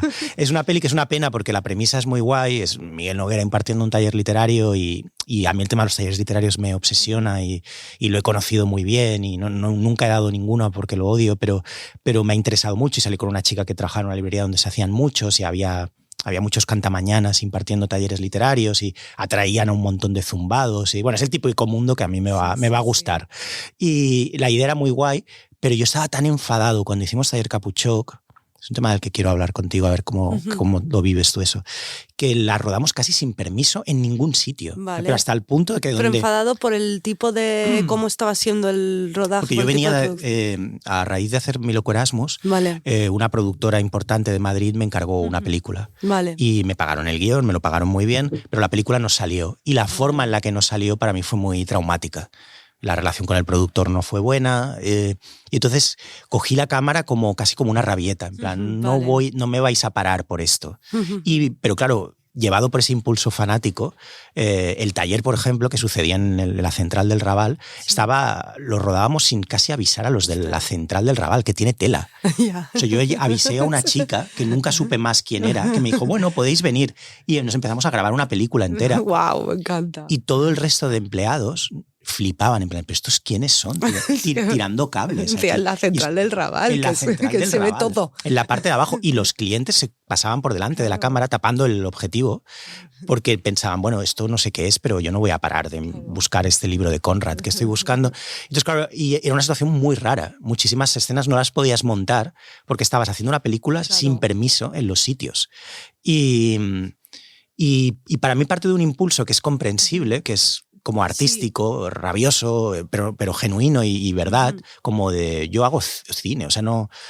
pero lo que me gustó de tu película es que conseguíais una comedia muy redonda y donde no echabas en falta nada, ni sobraba nada, ni creo que si lo hubierais hecho con más dinero fuera mejor. Ya, y esto es una pregunta que me he hecho a veces, ¿no? En plan, ¿habría sido mejor esta peli con más dinero? Creo que habría sido mejor habría sido mejor con más dinero por poder pagar sueldos, básicamente. Pero la peli en sí, ostras, yo pienso y es como lo típico de mejor sonido, vale, o tener mejor material, ¿no? Para las personas de sonido. En el bar, por ejemplo, cuando estás hablando con alguien que hay un ruido de fondo, pero da igual. Estas cosas, pero luego a nivel, por ejemplo, de foto, ostras, a mí me gusta cómo es y me gusta que tenga esa imperfección o no, pero porque creo que también ayuda al tono de la peli.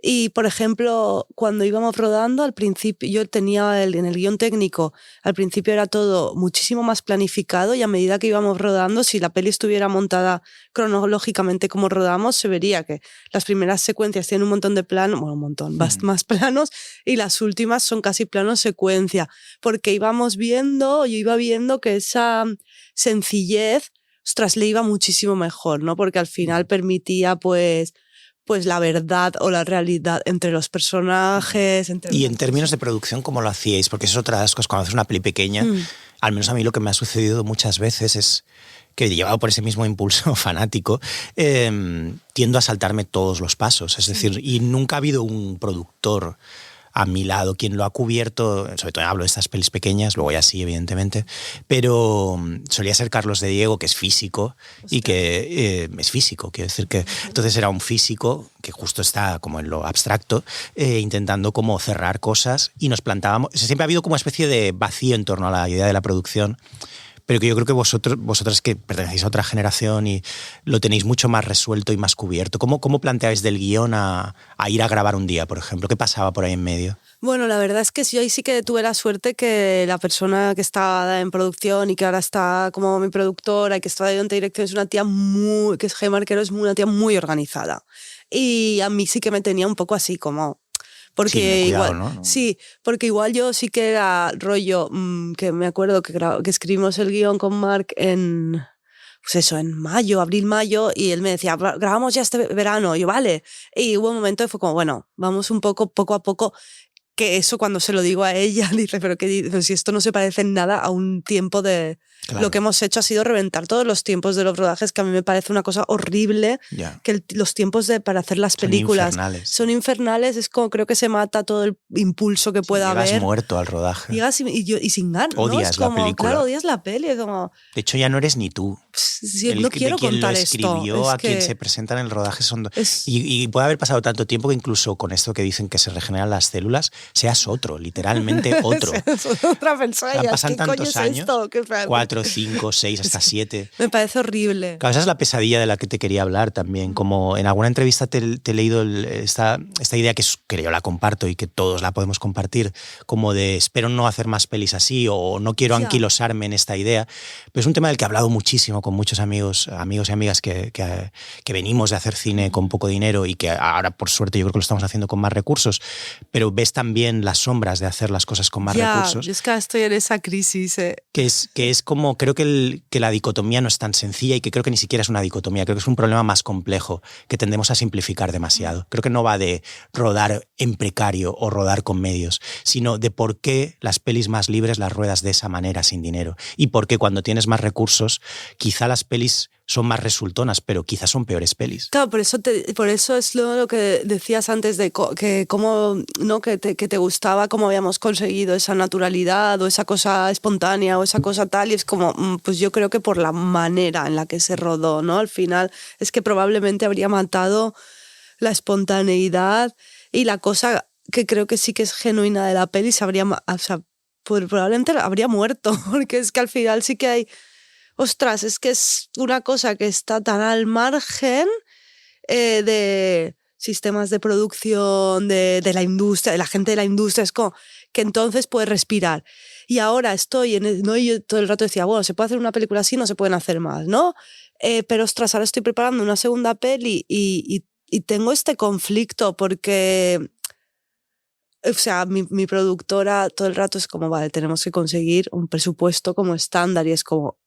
pero ahora no sé, me preocupa mucho porque me preocupa mucho perder ese impulso, esa manera de grabar. Porque no existe, hay mil cosas aquí de las que hablar, no existe esa clase media. Claro. O sea, pasas de hacer las cosas con 5.000 euros, 20.000 euros, 30.000 euros o lo que sea, o 30.000 o lo que sea, cantidades ridículas, a películas de 1,5 millones o 2 y no existe. La peli que a ti te vendría realmente bien, que es un equipo pequeño, que son pelis de, pongamos, de menos de 1 millón de euros. Sí. Eso no existe. Y es que a mí me parece una barbaridad. En plan, en la peli que yo quiero hacer me parece una barbaridad, ¿no? Buscar unos presupuestos como tan elevados para esta peli, porque creo que va a ir en contra de la película. Claro, pero no existe esa clase intermedia, digamos. Y nadie quiere meterse a hacer ese tipo de películas porque entonces no hay... Te vienen con el discurso habitual de, bueno, te lo voy a contar una vez más, porque no se pueden hacer estas películas, Carlo.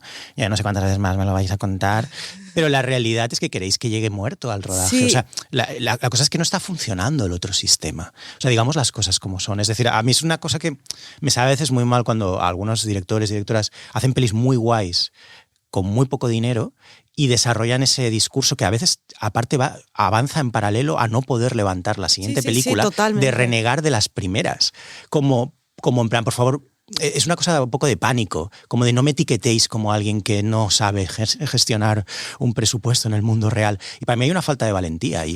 Es decir, algunas de las mejores películas del siglo XXI están hechas con muy poco dinero. Tangerine, por ejemplo. Es una maravilla. Es una maravilla. Upstream Color, Primer, Trash Hampers, con toda su radicalidad, si tú quieres. Es incontable el número de películas que podríamos decir ahora. Entonces, ¿qué pasa ahí? O sea, ¿qué clase de complejo de inferioridad tenemos? Y es un tema en el que creo que los directores y directoras personas caemos por miedo a ser etiquetados. Sí, como en plan, no me van a tomar cutres. en serio, ¿no? Porque con Marc muchas veces hablamos de que él decía que la última peli que la rodó este verano, pues no sé, con 2.000 euros y ahora pidió un Berkami y la ha pasado a cine, ¿no? Y hablaba o del rodar el cine y dice, o sea, si algo así igual me toman más en serio. Y tenemos esta cosa que la decimos muy en broma, pero realmente es como, sí que hay este miedo de, ostras, es que si me ven como la persona que hago esta peli pequeñita con las amigas y tal.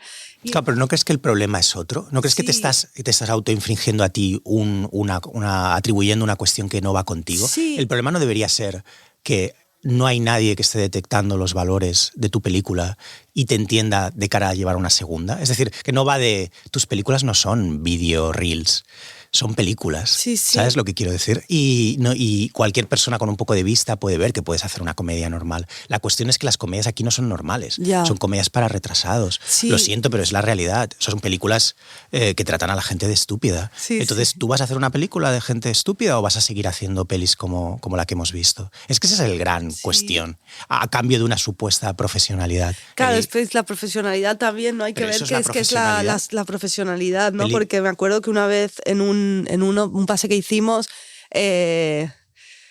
pues lo típico, ¿no? De, todas sois no profesionales, no hablando de actrices no profesionales, pero luego hablan de la no profesionalidad y dijo una amiga que es también parte del equipo de produ y actriz de la peli, dijo como, oye, que aquí profesionales somos.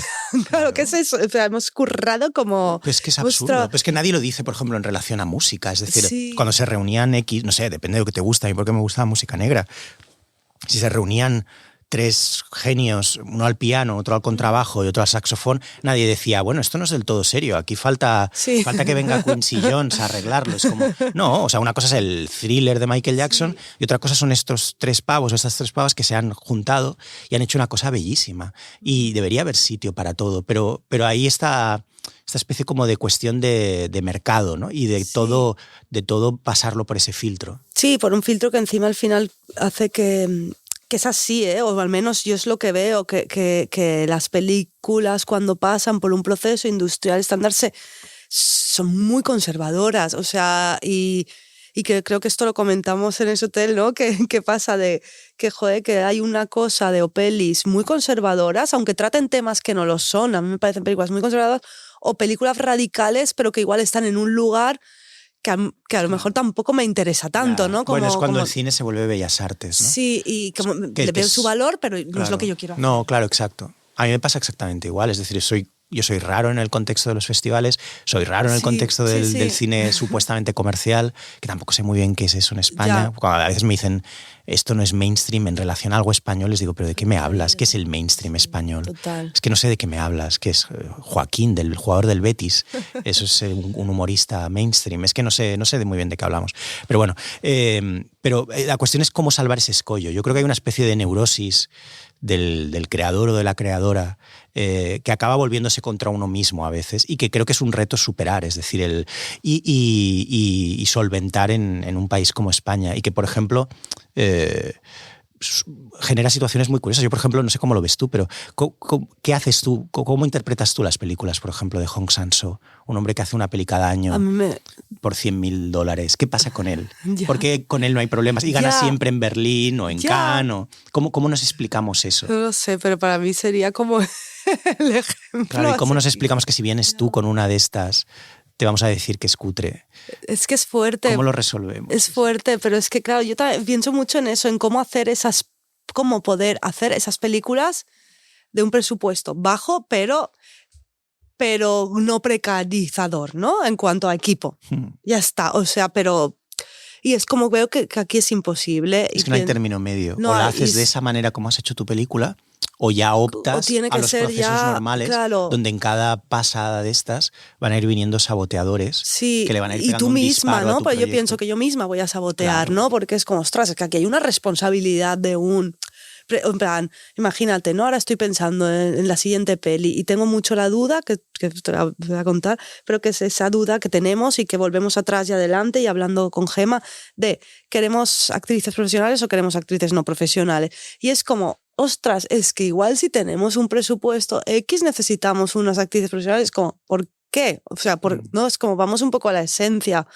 porque al final la amiga de mi amiga la hicimos con actrices no profesionales, por una parte por una cuestión de necesidad, pero en ningún momento me planteé tampoco que quisiera irme a una escuela de teatro a buscar actrices profesionales, aunque lo hicieran por 4 duros o por nada, porque es que era como, fatal claro, película, ¿no? sí, era como no pero era... luego hay otra cuestión que nadie tiene en cuenta, parece, cuando habla de este tipo de cosas, que es que tú no tienes los fundamentos de interpretación que, por ejemplo, tienen en Estados Unidos. Claro. O sea, no tienes ese que hasta los perros están bien. O sea, filmas a un perro y dices, joder, este perro es mejor que la mayoría de actores españoles que he visto. O sea, lo digo la verdad, aparece un niño de 4 años y dices, joder, vaya lección magistral. Porque hay tal nivel de industria, tal nivel de escuelas interpretativas, está tan arraigado que sin eso no entiendes el cine underground y el cine de los 70, que en cierto modo todo sale de ahí, incluso indirectamente, ¿no? Aquí no tienes, estás un poco desprovisto, un poco solo o sola, y claro, eso genera una cierta neurosis, que es la que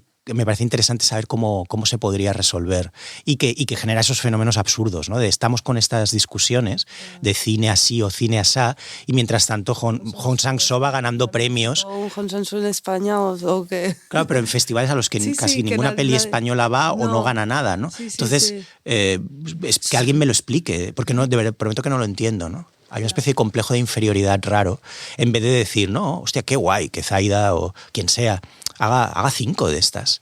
Y aparte que se ruede, es decir, que nos cuente muchas cosas. Y ya la sexta, la séptima, porque esa es otra. Hacer cine en España es no rodar nunca. Ya. O rodar tirando de tics. Televisión, etcétera, es decir, tirando de clichés que no son necesariamente dinámicos, con lo cual ser un cineasta profesional es ser un cineasta que rueda una vez cada 5 años. Es que es una barbaridad. Y entonces, ¿qué clase de cineasta eres? Es muy raro eso. Es decir, yo la mayoría de gente que conozco como me lo voy encontrando de año en año y siguen como desarrollando una película, parece que los hayan secuestrado. Dicen, no, es que está haciendo una película, y dices, bueno, hostia, hace 5 años que no lo veo yo a este. ¿Sabes dónde está? Se lo han llevado a los islamistas. ¿Qué ha pasado con él? ¿Sabes? No, es que está desarrollando un guión. Y dices, ya, bueno, joder. Desarrollando un guión o en la parte, ¿no?, de laboratorios, que es otro pues frente tema. a eso igual prefiero coger una cámara y ponerme a grabar a mi amigo Didac Alcaraz. No sé, es que lo digo en serio, ¿no? Total. Ya, yo es que creo que sí que hay un punto que hay que ir un poco en contra de este sistema de rodar. Siempre que sea que la película lo pida, ¿no? O que tu forma de rodar lo pida, porque me parece como que mata todo. O sea, y eso, y que no es normal que se tarden 5 años desde que se escribe un guión a que se empieza a rodar una película, si todo va bien. La mitad de mis amigos los ves una vez cada 9 años. Y es que eso no tiene ningún sentido. Llegan destruidos. Claro, o sea, igual, pues no sé, si ruedas una cosa grandiosa y que necesita muchísima documentación y que necesita tal, no sé qué, vale, o que necesitará esos tiempos, pero hay muchas cosas que no necesitan esos tiempos y que de hecho es que esos tiempos yo creo que matan todo, matan la peli, matan el talento, matan la necesidad, ¿no? Porque yo creo que al final, antes cuando hablabas de la música, yo esto era un ejemplo que siempre pensaba, ¿no? En plan, cuando yo estudiaba la carrera, que teníamos un grupo de amigos que nos gustaba mucho el cine y queríamos hacer cine, era con, joder, la gente queda para ensayar, ¿no? Claro. Y nosotros no quedamos para rodar. Y es rarísimo. Tema. A mí me da una envidia increíble la gente que hace música. O sea, el mismo concepto de la libertad, independientemente de que luego hables con músicos y estén todos enfadados o diciendo no existe la industria o Spotify nos ha acabado de hundir o lo que sea, pero hay algo muy bonito en que a mí que me gusta, insisto, lo que me gusta, que es la música negra, en ese rapero que va y tipo Tupac y se hace 3 temas una tarde, ¿no? Sí. Esa posibilidad de hacer una película yendo a un sitio y salir en su caso, con 3 canciones. Eso, claro, en el cine no tiene esa traslación tan sencilla. Sería muy interesante ver cómo se podría simular algo parecido, ese saltarte procesos hasta el punto en el que no dependieras de 50 personas para poder sacar adelante una película, ¿no? Ese artefacto tan pesado del cine, ¿no?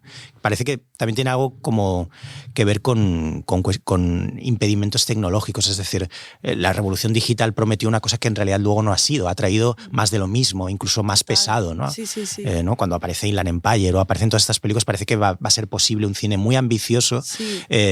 con muy pocos medios, que va a ser tomado en serio. Pero enseguida se frena eso. Y estás en un momento quizá más marcado por la industria, o sea, más marcado por el mercado, donde lo digital simula lo cinematográfico, lo cual ya es un disparate. Sí, sí, sí. Y incluso los gustos de la gente se han acomodado tanto a esa estética Netflix, a esos valores de producción. La gente le encanta hablar de dinero cuando habla de cine, que imposibilita un poco la existencia de eso, más que dejándolo en los márgenes, ¿no? de alternativas, ¿no? Sí, el otro día escuchaba en un podcast que me hizo mucha gracia, que hablaban de que en el cine ahora, no siguiendo esta cosa, esta estética Netflix, que no había casi ni color, ¿no? Lo que era una cosa como que... Y de color como algo arriesgado, ¿no? Casi como hablaban que era algo que pasaba en la sociedad, ¿no? Que tú ibas, que me gustó mucho la idea, y no había ya coches de colores, ¿no? Cuando era pequeña recuerdo que había muchos coches de color y ahora es todo gris. Y en el cine estaba pasando un poco eso, ¿no? Es como que todo se ha estandarizado hacia una estética como muy aburrida y muy conservadora, y eso, aunque los temas sean, no sé, a mí, que una película, por ejemplo, me hable de una temática LGTB, pues sí, genial, ok, pero ¿desde dónde no es como, desde dónde la estás haciendo? Porque creo, ¿no? Que, por ejemplo, eso, con el tema LGTB o el tema queer, hostia, no va solo del tema, va también del cómo, ¿no? Y no puedes estar haciendo, o sí puedes, pero bueno, a mí no me interesa un discurso queer desde un lugar tan conservador, claro, en forma. Eso es justo lo que me flipó de tu peli, el cómo primero me descubrías una realidad flipante. Era como, no sé, era muy guay, pero a veces era muy divertida, tenías mucha perspectiva, tenías mucho sentido del humor, había muchas bromas. No sé, la escena, por ejemplo, de la performance me parece divertidísima. No sé, todos los diálogos en general. O sea, había una frescura ahí que no tenía esa codificación típica del cine de festivales, que te viene un poco como con la agenda X, la que sea, en la boca, ¿no? Y todo muy cifrado, todo muy codificado, todo muy jugando al frame, que a mí es una cosa que me mata del cine de festivales, ¿no? Que responde a unos códigos que solo se entienden entre ellos en circuito cerrado, entre ellos los festivales y la crítica, pero no comunica eso. Hay una sensación un poco rara, ¿no? del cine escorándose hacia eso, hacia las bellas artes, ¿no? Hacia una cosa que cada vez se desliga más de la sociedad, ¿no? Mientras que tu peli estaba viva, estaba sucediendo, y me daba esa sensación de, hostia, eso está pasando en Barcelona. Es una Barcelona a la que yo no tengo acceso y joder, para eso sirve el cine también, ¿no? Eso para mí era muy... ¿Y cómo crees que se podría...? ¿Crees que los motivos por los que sucede todo esto en el ámbito estrictamente español es porque es una sociedad muy conservadora culturalmente? ¿Por qué crees que se genera esa especie de complejo de inferioridad que acaba paralizándote, en cierto modo, a la hora de hacer películas libres? A ver, yo creo que sí que hay un miedo al riesgo, ¿no? Como muy fuerte, y al riesgo como en todo lo que significa el riesgo, y como una necesidad de repetir el patrón de lo que funciona, pero porque no se ha probado más. Entonces yo creo que sí que hay una cosa como muy conservadora culturalmente. O sea, al final es que no nos fijamos y es... ¿Qué hay punky en España? Realmente punky en el cine. Y que pueda llegar a sitios que no sea pues el círculo pequeñísimo. Pues no lo sé qué hay, o sea, ahora mismo.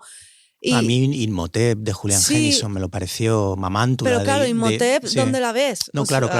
Y que la peli no tiene que verse en otros lados. No, ya, no, totalmente, sí. No, y luego los comentarios que tienes que escuchar a veces en torno a películas, propuestas tan arriesgadas y tan libres y tan inteligentes, pero que son consideradas como una extravagancia, ¿no? Y ese es el verdadero problema. A mí lo que me sabe mal, insisto, es cuando que el director o la directora acaba pensando, claro, el problema es por hacer una peli así. Ya, pero la siguiente ya no la hago así. Pero claro, la realidad es que la siguiente no la haces. O no la haces, o sucede todo lo que tú dices. Es decir, te vas a estar en un proceso interminable de tratar con gente muy rara y vas a acabar agotado. Y vas a acabar, no sé, pues como acabas, o enloquecido, como mucha de la gente que conozco, o un poco deprimido, o te conviertes en un cínico, que también es otro de los grandes riesgos de esto. Ya, sí. Sí, pero es que es fuerte, ¿no? Porque es como miedo al riesgo en todo, ¿no? Porque ya no es... Sí, ya no es que digas, ostras, en películas que sean radicales en cuanto a forma, es que no sé, al final La amiga de mi amiga, por ejemplo, es una comedia romántica. Ya, Es que eso es una genial. cosa súper tradicional, que es una comedia. Pero eso es lo que que la hace subversiva para mí. sí, o sea, y a mí me encanta que lo sea, pero que es como que no es una película que esté, o sea, que no debería estar rompiendo tantas cosas, ¿no? Como que para mí sí que la rompe, pero que es fuerte que esta peli esté rompiendo tantas cosas, ¿no? Y que sí que genere como... Y un par de preguntas más concretas sobre el cómo hacer la película, que insisto que creo que es algo de lo que se habla siempre muy poco.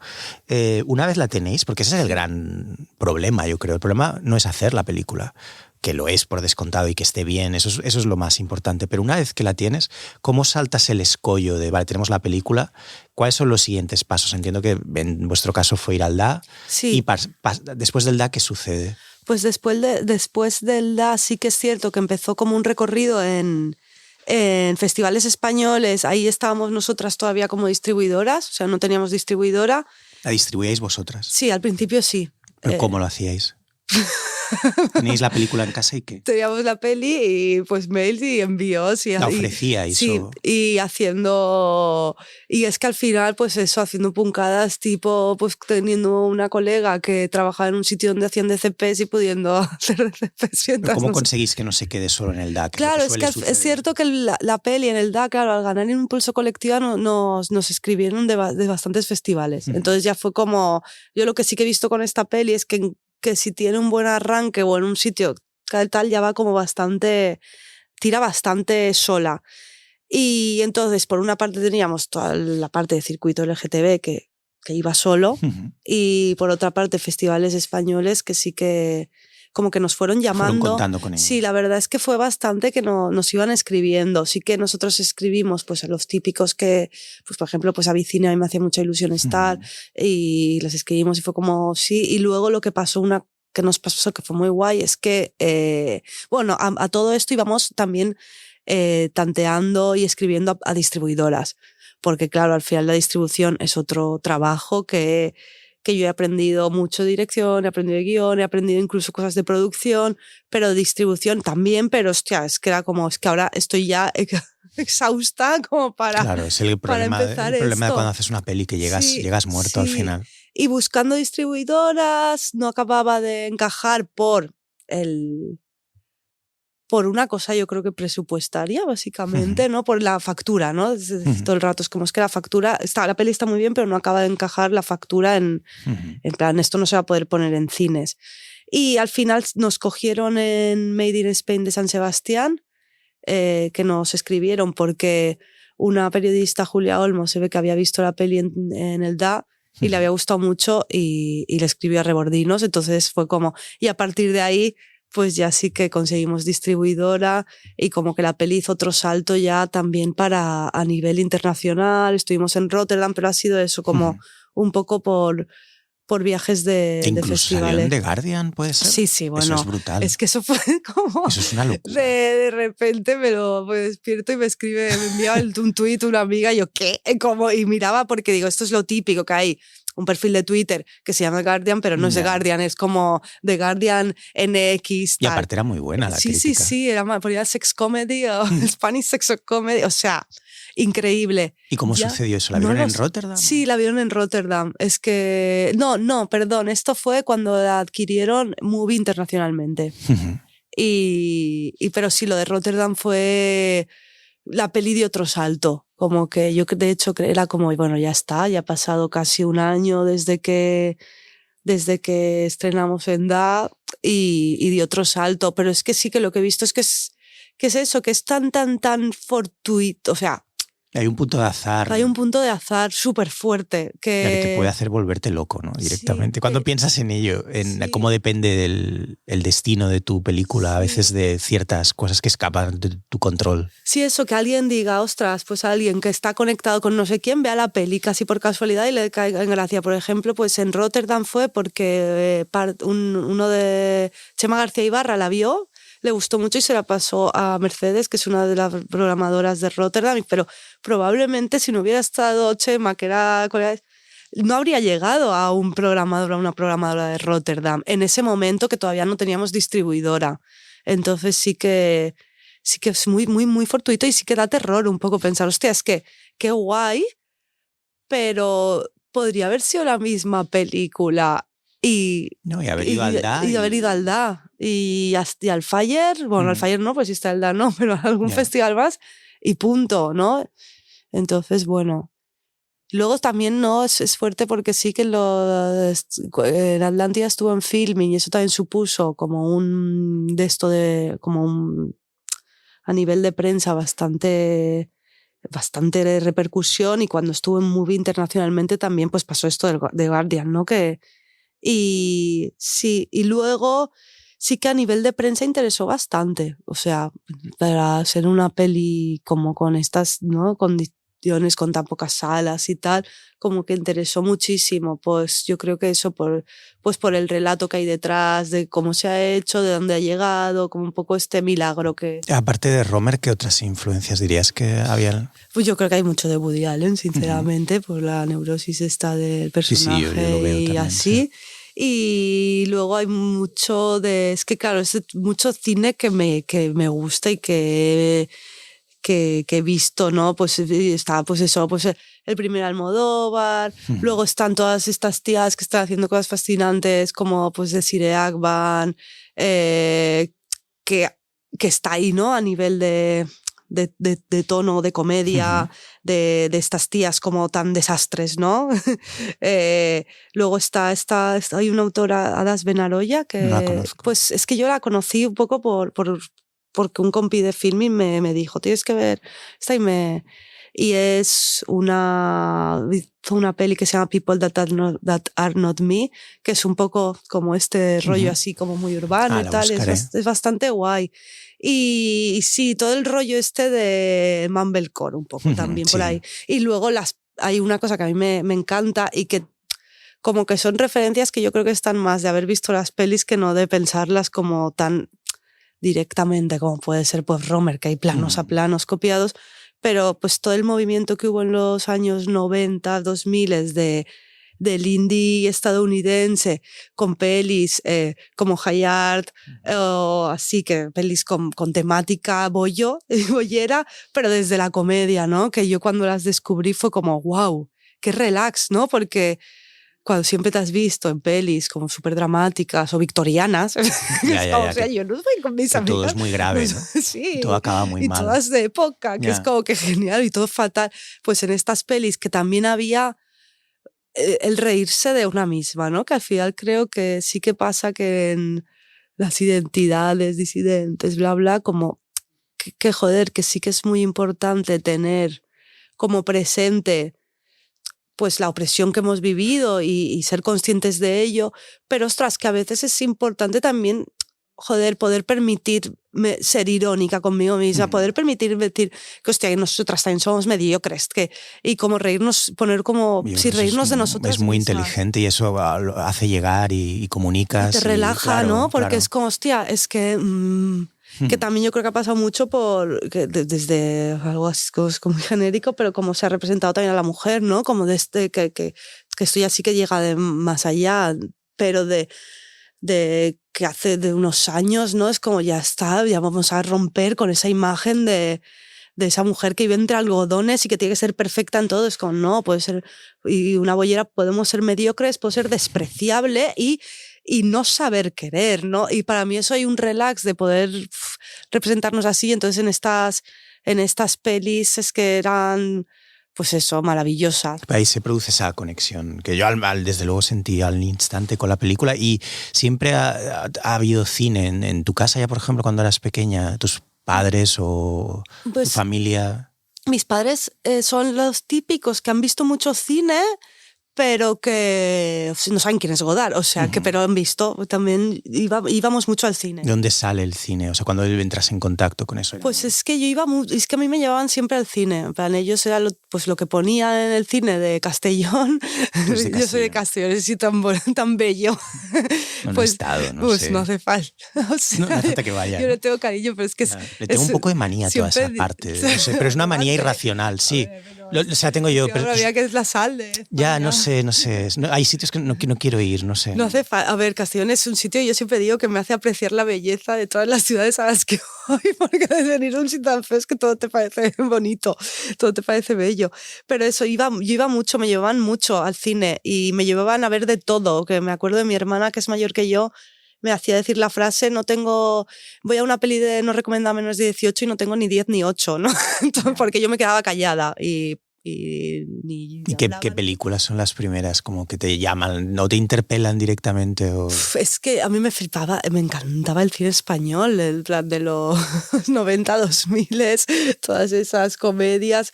Me acuerdo que vi que una de las pelis que más me interpeló fue Hola, ¿estás sola? Que esta la vi en casa buena, sí. Y wow, me encantó. Y luego es que me llevaban a todo y recuerdo que vi Tacones Lejanos cuando tenía 8 años, es que fue, o 7, que fue un shock, pero... Claro, te voló la cabeza. Sí, sí, fue como de wow, en plan, como que entendí las cosas ya súper raras. ¿Y en qué punto empiezas a pensar, puedo hacer esto yo? O de algún modo creo que esto es una profesión. Porque eso es la primera, cuando eres pequeño, sí, cuesta entender que eso puede ser algo a lo que te puedes dedicar. Yo cuando era pequeña quería ser actriz, de ver las pelis y de ver tantas pelis. O sea, yo veía muchas pelis, me acuerdo de eso, que las que iba... las que tenía, los VHS que teníamos los iba etiquetando todos, pero sobre todo yo sabía eso de cine español, Maribel Verdú, todo, era como los Goya me los veía todos, era como, era el cine el único cine al que podía acceder, de hecho, porque encima, pues eso, en Castellón ni filmoteca, ni versión original, ni nada de esto, era como pues el cine que estrenaban, el cine que veía, y tampoco... pues de preadolescente, ya adolescente, no, sí, pero preadolescente tampoco era consciente del otro cine, ¿no? Que existía, eso fue bastante tardío. Entonces yo sí como que quería mucho, sí que desde muy pequeña pensé que quería dedicarme al cine, pero creía que me quería dedicar como actriz. Eres muy buena actriz. Hay una potencialidad brutal ahí a explorar, vamos. No sé, estudié teatro cuando vine a Barcelona y me deprimí. Pero bueno, te has saltado lo aburrido, digamos. Claro, eso es guay, porque por ejemplo con la cosa de interpretar es como que sí que siento que el hecho de que como que sí que lo he roto todo, en plan, como me lo he saltado todo y me siento tan bien, ¿sabes? ¿Y no te ha volado un poco la cabeza? Te lo digo porque a mí me ha pasado, a veces salgo en las cosas que dirijo y siempre es poco por accidente, siempre ha sido producto de un gran malentendido. O sea, yo durante muchísimos años todo lo que yo hacía no salía jamás, ni se me había pasado por la cabeza, y aparte va contra mi naturaleza. Y de manera casi accidental o siempre por desesperación acabé en los vídeos de Playground saliendo, pero porque ya no había nadie más, ya no sabía qué grabar, pero tenía que seguir haciendo vídeos para poder cobrarlos, y me puse frente a la cámara y algo que le hubiera regalado, digamos, a un actor o a un cómico o a alguien que conocía, como había hecho tantas veces antes con... Y no sabía que había sido tan accidental. No, fue así. Agoté todas las opciones. Vale. Yo creía que... No, nunca. Yo nunca pensé... O sea, yo vivía grabando, editando, escribiendo mis libros, haciendo mis vídeos, haciendo documentales raros, y nunca se me pasó por la cabeza. Siempre iba buscando como a figuras bastante extremas, además, que se pusieran frente a la cámara. Fueran Josep Seguí, que convertimos en Mauri en la serie esta que hicimos, de La vergüenza de existir, a Didac Alcaraz en Go Ibiza Go, luego más adelante, pues no sé, iba buscando gente que me llamaba la atención de algún modo, Miguel Noguera, quien fuera. Y en un punto en Playground hacíamos tantos vídeos, había tal necesidad de entregar vídeos que fue como, bueno, es igual, ya me pongo yo. Y hice el vídeo este del Primavera Sound, que era cierto, como de que yo nunca había ido al Primavera Sound, no sabía lo que era. Y en condiciones normales hubiera puesto a un actor, pero hubiera puesto a alguien diciendo, yo no he ido nunca, pero venga, ahora voy. Pero no había ya gente, o sea, la sensación de final del camino un poco. Y en esos finales del camino, en esas desesperaciones, al menos en mi caso siempre ha surgido algo muy guay. Siempre ha aparecido algo. Quiero ser negro sale así también. Sale producto de la pura desesperación. Del tener que conseguir un viral a cara de perro. Y sale casi ese grito que es quiero ser negro, que está escrito en una libreta y se lo cuelo a a Alessandro, el amigo de uno de los realizadores de mi equipo, de Pep Molina, y le voy soplando frases, ¿no? Y se convierte en un fenómeno. Pero siempre hay esa desesperación y en mi caso salir parte de ahí. Entonces siempre he tenido una relación muy ambivalente y la sigo teniendo con salir, con verme, sí, con editarme. Sí, es fuerte, editarse. Editarte es un infierno. Es lo peor. Pero tú parece que lo has jugado bien, sí, se te ve como muy suelta, como muy espontánea y muy segura. A ver, no sé, o sea, es que al final salgo en casi todos los planos de la peli. Y creo que hay como 2 secuencias en las que no salgo, es una locura, o sea.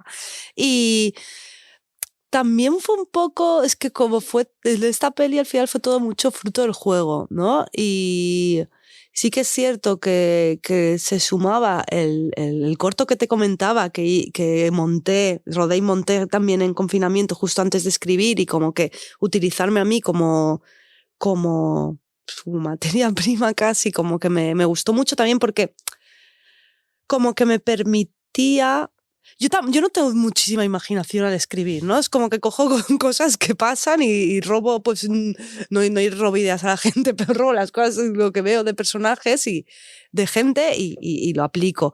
Y como que me permitía ser muy irónica con mi personaje. Entonces eso como que me parecía como más fácil pensar en mí como personaje para poder ser irónica, para poder ponerme como ridícula, para poder ponerme como... Yo creo que es un tipo de inteligencia. Yo es para mí, si me conoces un poco...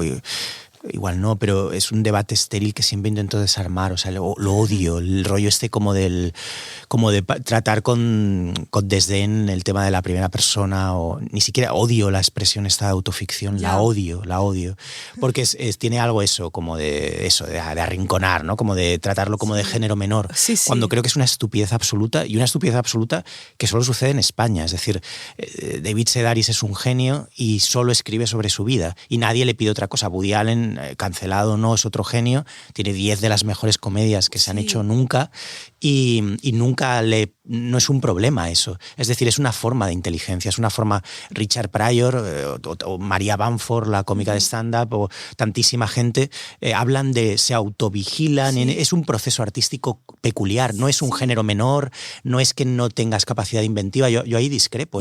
Tiene más David Fincher con The Killer, por ejemplo, que son todos los clichés. Sí, capacidad de inventiva a ese nivel. Es cierto que a mí me permite llegar a unos sitios que con otro personaje no puedo llegar. O sea, que creando otro personaje o con otro tal no puedo llegar. O sea, pues son diferentes tipos de artistas, son diferentes tipos de inteligencia. Es decir, a mí, por ejemplo, me dejan muy perplejo, lo cual no quiere decir que no me guste y no me interese, esos escritores, escritoras, directoras que se mueven en los géneros purísimos. Es decir, que todo lo que ves obedece, un poco lo de The Killer de Fincher, es como, vale, es la peli de siempre, que tú has hecho tu versión, pero de estas ves muchas. ¿Cuántos thrillers o pelis oscuras o dices, vale, es exactamente, has querido hacer esto, ¿no? O la de atracos, y es todo tal cual. También ahí hay una falta de inventiva, en teoría, pero a la vez puedes entender que si lo haces bien, tipo Michael Mann, es la hostia. ¿Sabes? Quiero decir, con lo que creo que son debates estériles que los suele generar quien no tiene ese talento y a quien le da rabia porque lo sienten como una intromisión. Es decir, este debate lo suelen detonar pues un escritor enfadado porque se ha leído todo Tolstoy y todo Dostoyevsky, y tú vienes aquí hablando de tus cosas de Instagram y de que si ligas o no ligas. Es como, bueno, pues mira, señor, jódase, porque esto quizás sea más relevante que lo que estas búsquedas absurdas en torno a Philip Roth con las que me estás viniendo, que son en el fondo, estás copiando aquí a novelistas americanos. ¿Sabes? A mí me parece que no toca eso, y que siempre viene de alguien un poco rabioso con este mundo nuevo en el que estamos, en el que somos totalmente narcisistas, totalmente egocéntricos, pero todos nosotros, incluido quien lo critica. Sí, y encima es que es eso, ¿no? Estamos en un momento en el que somos completamente narcisistas, completamente egocéntricos, pero encima nos estamos narrativizando constantemente, y estamos generando relatos sobre nosotros. Haciendo eso, tú en tu película estás reflejando el presente. Es como Quiero ser negro. O sea, Quiero ser negro es un reflejo, es una ficción partiendo de los mecanismos de la ficción que se generan en las redes sociales, donde todo el mundo intenta ser algo que no es. Todo el mundo está queriendo ser negro en cierto modo. Me da igual si es negro, rico, guapo, lo que tú quieras, viajero. Entonces, ¿Cuál es el problema ahí? ¿Dónde está la superioridad de alguien que te haga una novela de, no sé, en un barco en el siglo XIX? Yo, sinceramente, puedes luego ser extraordinaria, y yo mismo las celebro, pero esa distinción a mí me parece estéril y me parece estúpida. Es decir, le vamos a pedir a Jay-Z que nos escriba, yo qué sé, la biografía de Martin Luther King. No, Jay-Z habla siempre de lo mismo, de que vendía crack y de que tiene mucho dinero y tal. Pues claro, ¿de qué va a hablar?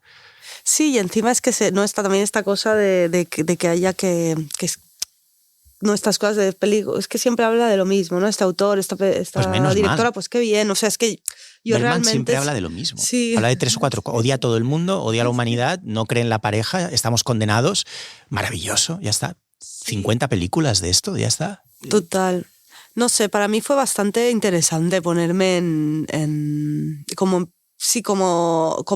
como materia, ¿no? Como ese personaje donde poder meter todo. Y como que me hacía mucha gracia también viendo eso, el círculo de amigas al que quería retratar, pues eso, el personaje que todas llevamos y el personaje que yo llevo también encima y como jugarlo.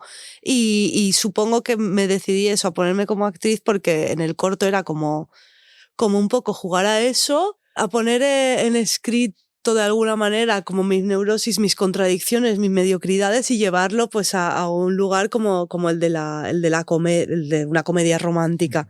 Y la verdad es que me lo pasé muy bien actuando, porque me hizo también como estar más en la peli desde un lugar más de juego y de estar más con... ¿Sabes? No, porque si no, yo creo que también por mí. Yo soy muy nerviosa, tengo bastante ansiedad y creo que me habría puesto súper tensa dirigiendo. Yeah. Pero como ahí tenía que estar a eso, yeah.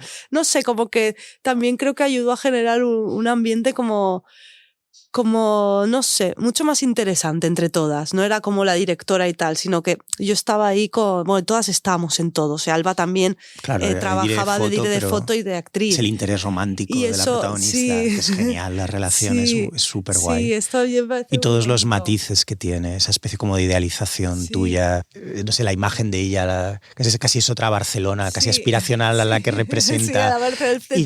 Y tú con muchos complejos, es brutal. Y de hecho lo de que decías antes de como no que a veces te han salido las cosas como más interesantes o más potentes que ha sido fortuita o fruto de la desgracia, Alba Cross iba a ser al principio el personaje de Lara, pero ella es una persona muy tímida y dijo, no me veo como actriz, no, prefiero estar como foto y ya está.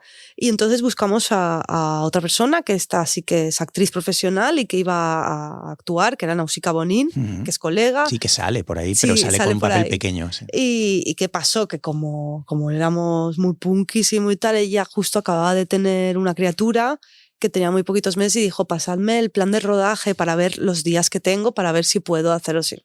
Sí, le dijimos, serán estos medias jornadas, estos días. Llegó el día antes de la peli, le pasamos el plan de rodaje y no era eso. Y ella, pues súper bien nos dijo, tías, no puedo. O sea, es que tenía, no sé si 4 meses la niña. Y entonces el primer día de rodaje le tuvimos que decir a Alba, en plan, buenísimo. Dijo, Gemma, Zaida, te tengo que contar una cosa. Ella, que es la productora, me dijo yo, wow. Y le dijimos, Alba, un momento, paramos de rodar. Y fue como... No hay interés romántico. No hay interés en romántico. Tu comedia romántica. Es como no hay peli. Habla con la directora de foto. Y dijimos, mañana empezarían los planos de Lara Kors. Qué divertido. Entonces, que si sales ya fue como, hostia puta, en plan, porque luego ella sí que había dicho que sí que quería, pero entonces que ya tenemos actriz, entonces le dijimos, te volvemos a pedir.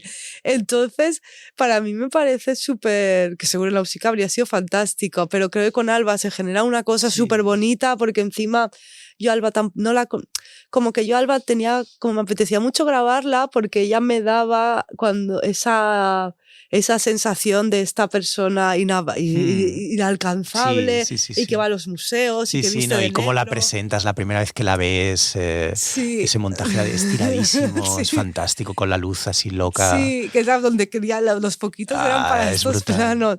Y como que todavía había cierta... Bueno, luego ya a partir de después de rodar ya sí que nos hicimos amigas y tal, pero todavía había cierta timidez entre nosotras porque las dos somos dos personas muy tímidas y nos llevamos bien, pero siempre hay como esto. Claro. Y claro, creo que eso, por ejemplo, en la escena en la que tonteamos en el bar del cine, se ve y eso es súper bonito, ¿sabes? Porque creo que a mí es una de las escenas que más me gusta en cuanto a la ver, pues como, ostras, esto sí, esos momentos con dos incómodos, raros. se puede. Sí, como, ese intento como de avanzar, pero echar atrás.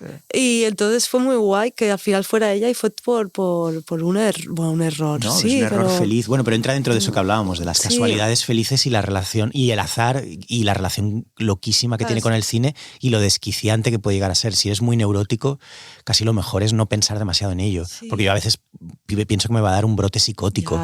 Si pienso en la cantidad de azares que tienen que producirse para que una peli se haga. Es que es muy fuerte. Yo no he sido tan consciente hasta esto y es como, es que es muy bestia. Quién era tu valedor en no sé dónde se ha ido, el no sé qué tal, el tal que cual se ha quedado embarazada. Es como, bueno, sí, no, pero ahora ya no, pero cuidado, que no sé cuántos. Y la sensación de estar sosteniendo unos platillos chinos que se pueden caer en cualquier segundo, ¿no? Y ya la última que te quería, que me parece fundamental hablar de eso antes de acabar, Zaida, es... cine y va mucho con tu peli, cine y subsistencia, es decir, cómo se... O sea, tú, por ejemplo, trabajas en filming, tu trabajo diario es estar trabajando... entiendo que llevas las redes de film. Sí, redes y cosas de marketing, pero sí. Y materiales promocionales, tal. Uh-huh. ¿Es posible prescindir de una cosa de la otra? Porque casi todo el mundo que yo conozco entra... Hay como 3 categorías. Hay una pequeña élite, no descuento a los técnicos, pero hablo de guionistas, de directoras, de directores... Hay una pequeña élite que encadena proyectos de una manera, entran en esa vorágine, pero la mayoría, incluso ganando en festivales importantes, al mes siguiente, yo tengo amigos, se han ido a vivir a casa de sus padres. Uh-huh. O sea, estos son historias reales que nadie cuenta y que nadie se las cree cuando las cuentas. Pero yo tengo amigos concretos, o sea, como que después de ganar un premio importante, al mes siguiente no tenían dinero. ¿Y cómo se juega eso? ¿Y cómo se vive? ¿Y cómo se mantiene el foco en las películas? Porque hay un problema grave de inversión en desarrollo de proyectos, por ejemplo, que te impide saltar de película a película con una cierta fluidez, ¿no? Claro, bueno, para mí ahora esto es el temazo, ¿no? Porque es eso, al final sí que yo ahora necesito, ¿no? Pues tener el trabajo para subsistir y me parece como complica. Bueno, sí que estoy intentando encontrar los huecos, ¿no? Para escribir, para tal, pero estoy como en esa lucha de cómo encontrar el tiempo y cómo no desistir, ¿no? Es decir, mira, qué agotador, ¿no? Qué agotador pensar en hacer otra película, qué agotador empezar a hacer otra película, ¿cómo, no? Pidiéndome vacaciones, pidiendo tal. Entonces sí que veo como también tampoco me atrevo, ¿no? A decir, mira, pues hago eso, ¿no? Pues un acto psicomágico de Jodorowsky, de si renuncio todo irá bien, ¿no? Claro, y es como, no me atrevo. La danza de la realidad se pondrá a mi favor, ¿no? Y entonces, bueno, no lo sé, no sé cómo se hace, pero creo que sí que es problemático y por eso ahora es como cuando digo, hostia, lo de los presupuestos, pienso todo el rato en presupuestos para tener sueldos para mí, para poder pagar a la gente, tal. Pero a nivel a largo plazo es como, ostras, yo ahora estoy pensando en, bueno, cómo podré organizarme para hacer una siguiente película, ¿no? Uh-huh. Pero luego ¿qué? Entonces claro. Es un poco ver y no sé la manera, pero sí que es cierto que es como... Y te exaspera ver que es un conflicto mío, pero que igual tú me puedes ayudar a solucionar. En su día, Laura Fernández, cuando estaba escribiendo lo que ha sido luego Contenido, mi libro nuevo, fue clave. Y quizá tú puedas serlo también para ayudarme en eso. Y me dio como la clave de escribe de lo que tienes que escribir. O sea, le vine como con muchas dudas y justo estaba escribiendo ese libro y tenía dudas de hasta qué punto lo que me interesaba a mí le interesaba a alguien más. Me dijo, déjate de rollos. O sea, tú, si te interesa a ti, le va a interesar a más gente, libérate de eso, sácate de encima todas esas voces y todas las expectativas que los demás tienen sobre ti, que te pueden destruir, claro. Porque las llevas todo el rato en la cabeza, especialmente si eres un poco nervioso, como creo que somos tú y yo, y un poco neuróticos. En tu caso, ¿cómo llevas una cosa que a mí me irrita profundamente, que es que el cine español en buena medida esté en manos de gente que tiene pasta pasta i que no tiene prisa i que te'ls trobes d'any en any i no passa res perquè han heredat pisos pero que sé que es una cosa a la vez que no puedes hacer nada desde ahí, es decir, pero que no puedo evitar que me moleste, como de, bueno, cuando veo una película, ¿es por la película o es porque heredaste 2 pisos y una casa de verano que te permite estar muy tranquilo y esperar, porque al final esto va de esperar, porque los procesos son infinitos, y quién puede esperar y quién tiene el tiempo de costear todos esos procesos y esos tiempos? El tiempo. ¿Tú cómo lo gestionas, esa especie de status quo? Fatal. No, a ver, ahora sí que lo estoy gestionando mejor últimamente, en los últimos meses, porque como que he vuelto a conectar con algo que quiero escribir, ¿no? Y como que me lo estoy pasando muy bien y estoy intentando eso, dejar atrás como esas expectativas, pero el año pasado fue horrible porque yo, después de haber hecho la peli y siendo, pues eso, pues una persona nerviosa y algo neurótica, era como, bueno, es que ahora es el momento, es que si ahora no me pongo a escribir, ahora es cuando la gente todavía está pensando en esto, pero no tengo nada que escribir y voy a decepcionar todo y las expectativas y toda esa carga y no tengo tiempo, en plan, va a pasar tiempo y van a pasar 2 años y nadie se va a acordar de mí y pasará mi momento, que es como, ¿qué momento? Ya, pero son todas esas cosas y hay gente que no ayuda con eso, sin mala fe, pero te van diciendo cosas. Es como, bueno, ¿qué? ¿Y la segunda? Claro. ¿Y qué? ¿Y te has puesto ya a escribir? Pues... Y esta la harás con más dinero, y aquí, ¿no? Y dejarás filming, ¿y cuándo? Claro, y es como, pues no lo sé si voy a dejar, o sea, ahora mismo no... En mi caso es como, claro, harás una normal, ¿no? Hostia, me gusta oportuno porque por fin has hecho una... resulta que sí que sabes rodar, ¿no? No estás loco, ¿no? No es como que... No, las otras también sabía rodar, lo que tú igual no sabes identificar esos códigos humorísticos. Ya pero... es como... Hemos visto que sabes, ¿no? Sí, ahora hemos visto, vale, que sí, que sabes rodar así, ¿no? Como...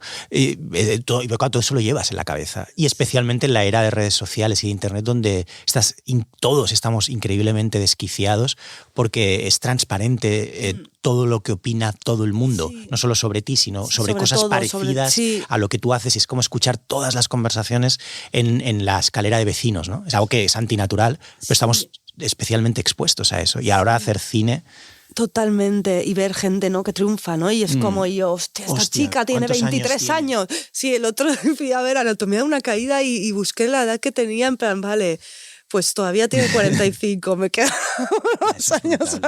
O sea, que... Y la gente joven es como muy fuerte. Entonces eso, lo he llevado fatal. Creo que ahora estoy como más tranquila porque volviendo, ¿no?, a lo que te dijeron a ti, es como que sí que de repente he visto como que me he concentrado, me lo estoy pasando muy bien y como que estoy utilizando también la peli esta nueva como exorcismo de hablar de todas estas neuras, ¿no? Y de la segunda peli y todo eso.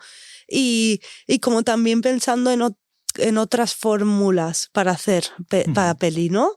Y que no sé si serán fórmulas reales o realistas, pero como, no sé, como que he encontrado esa calma en centrarme en esta parte del proceso. Y intentar por ahora, pues eso, cuando empecé a escribir la peli, yo llevaba muchos años en plan de mi primera peli, a saber, tal, y como al principio con muchas expectativas y al final cuando conseguí escribir la peli fue cuando me las quité de verdad.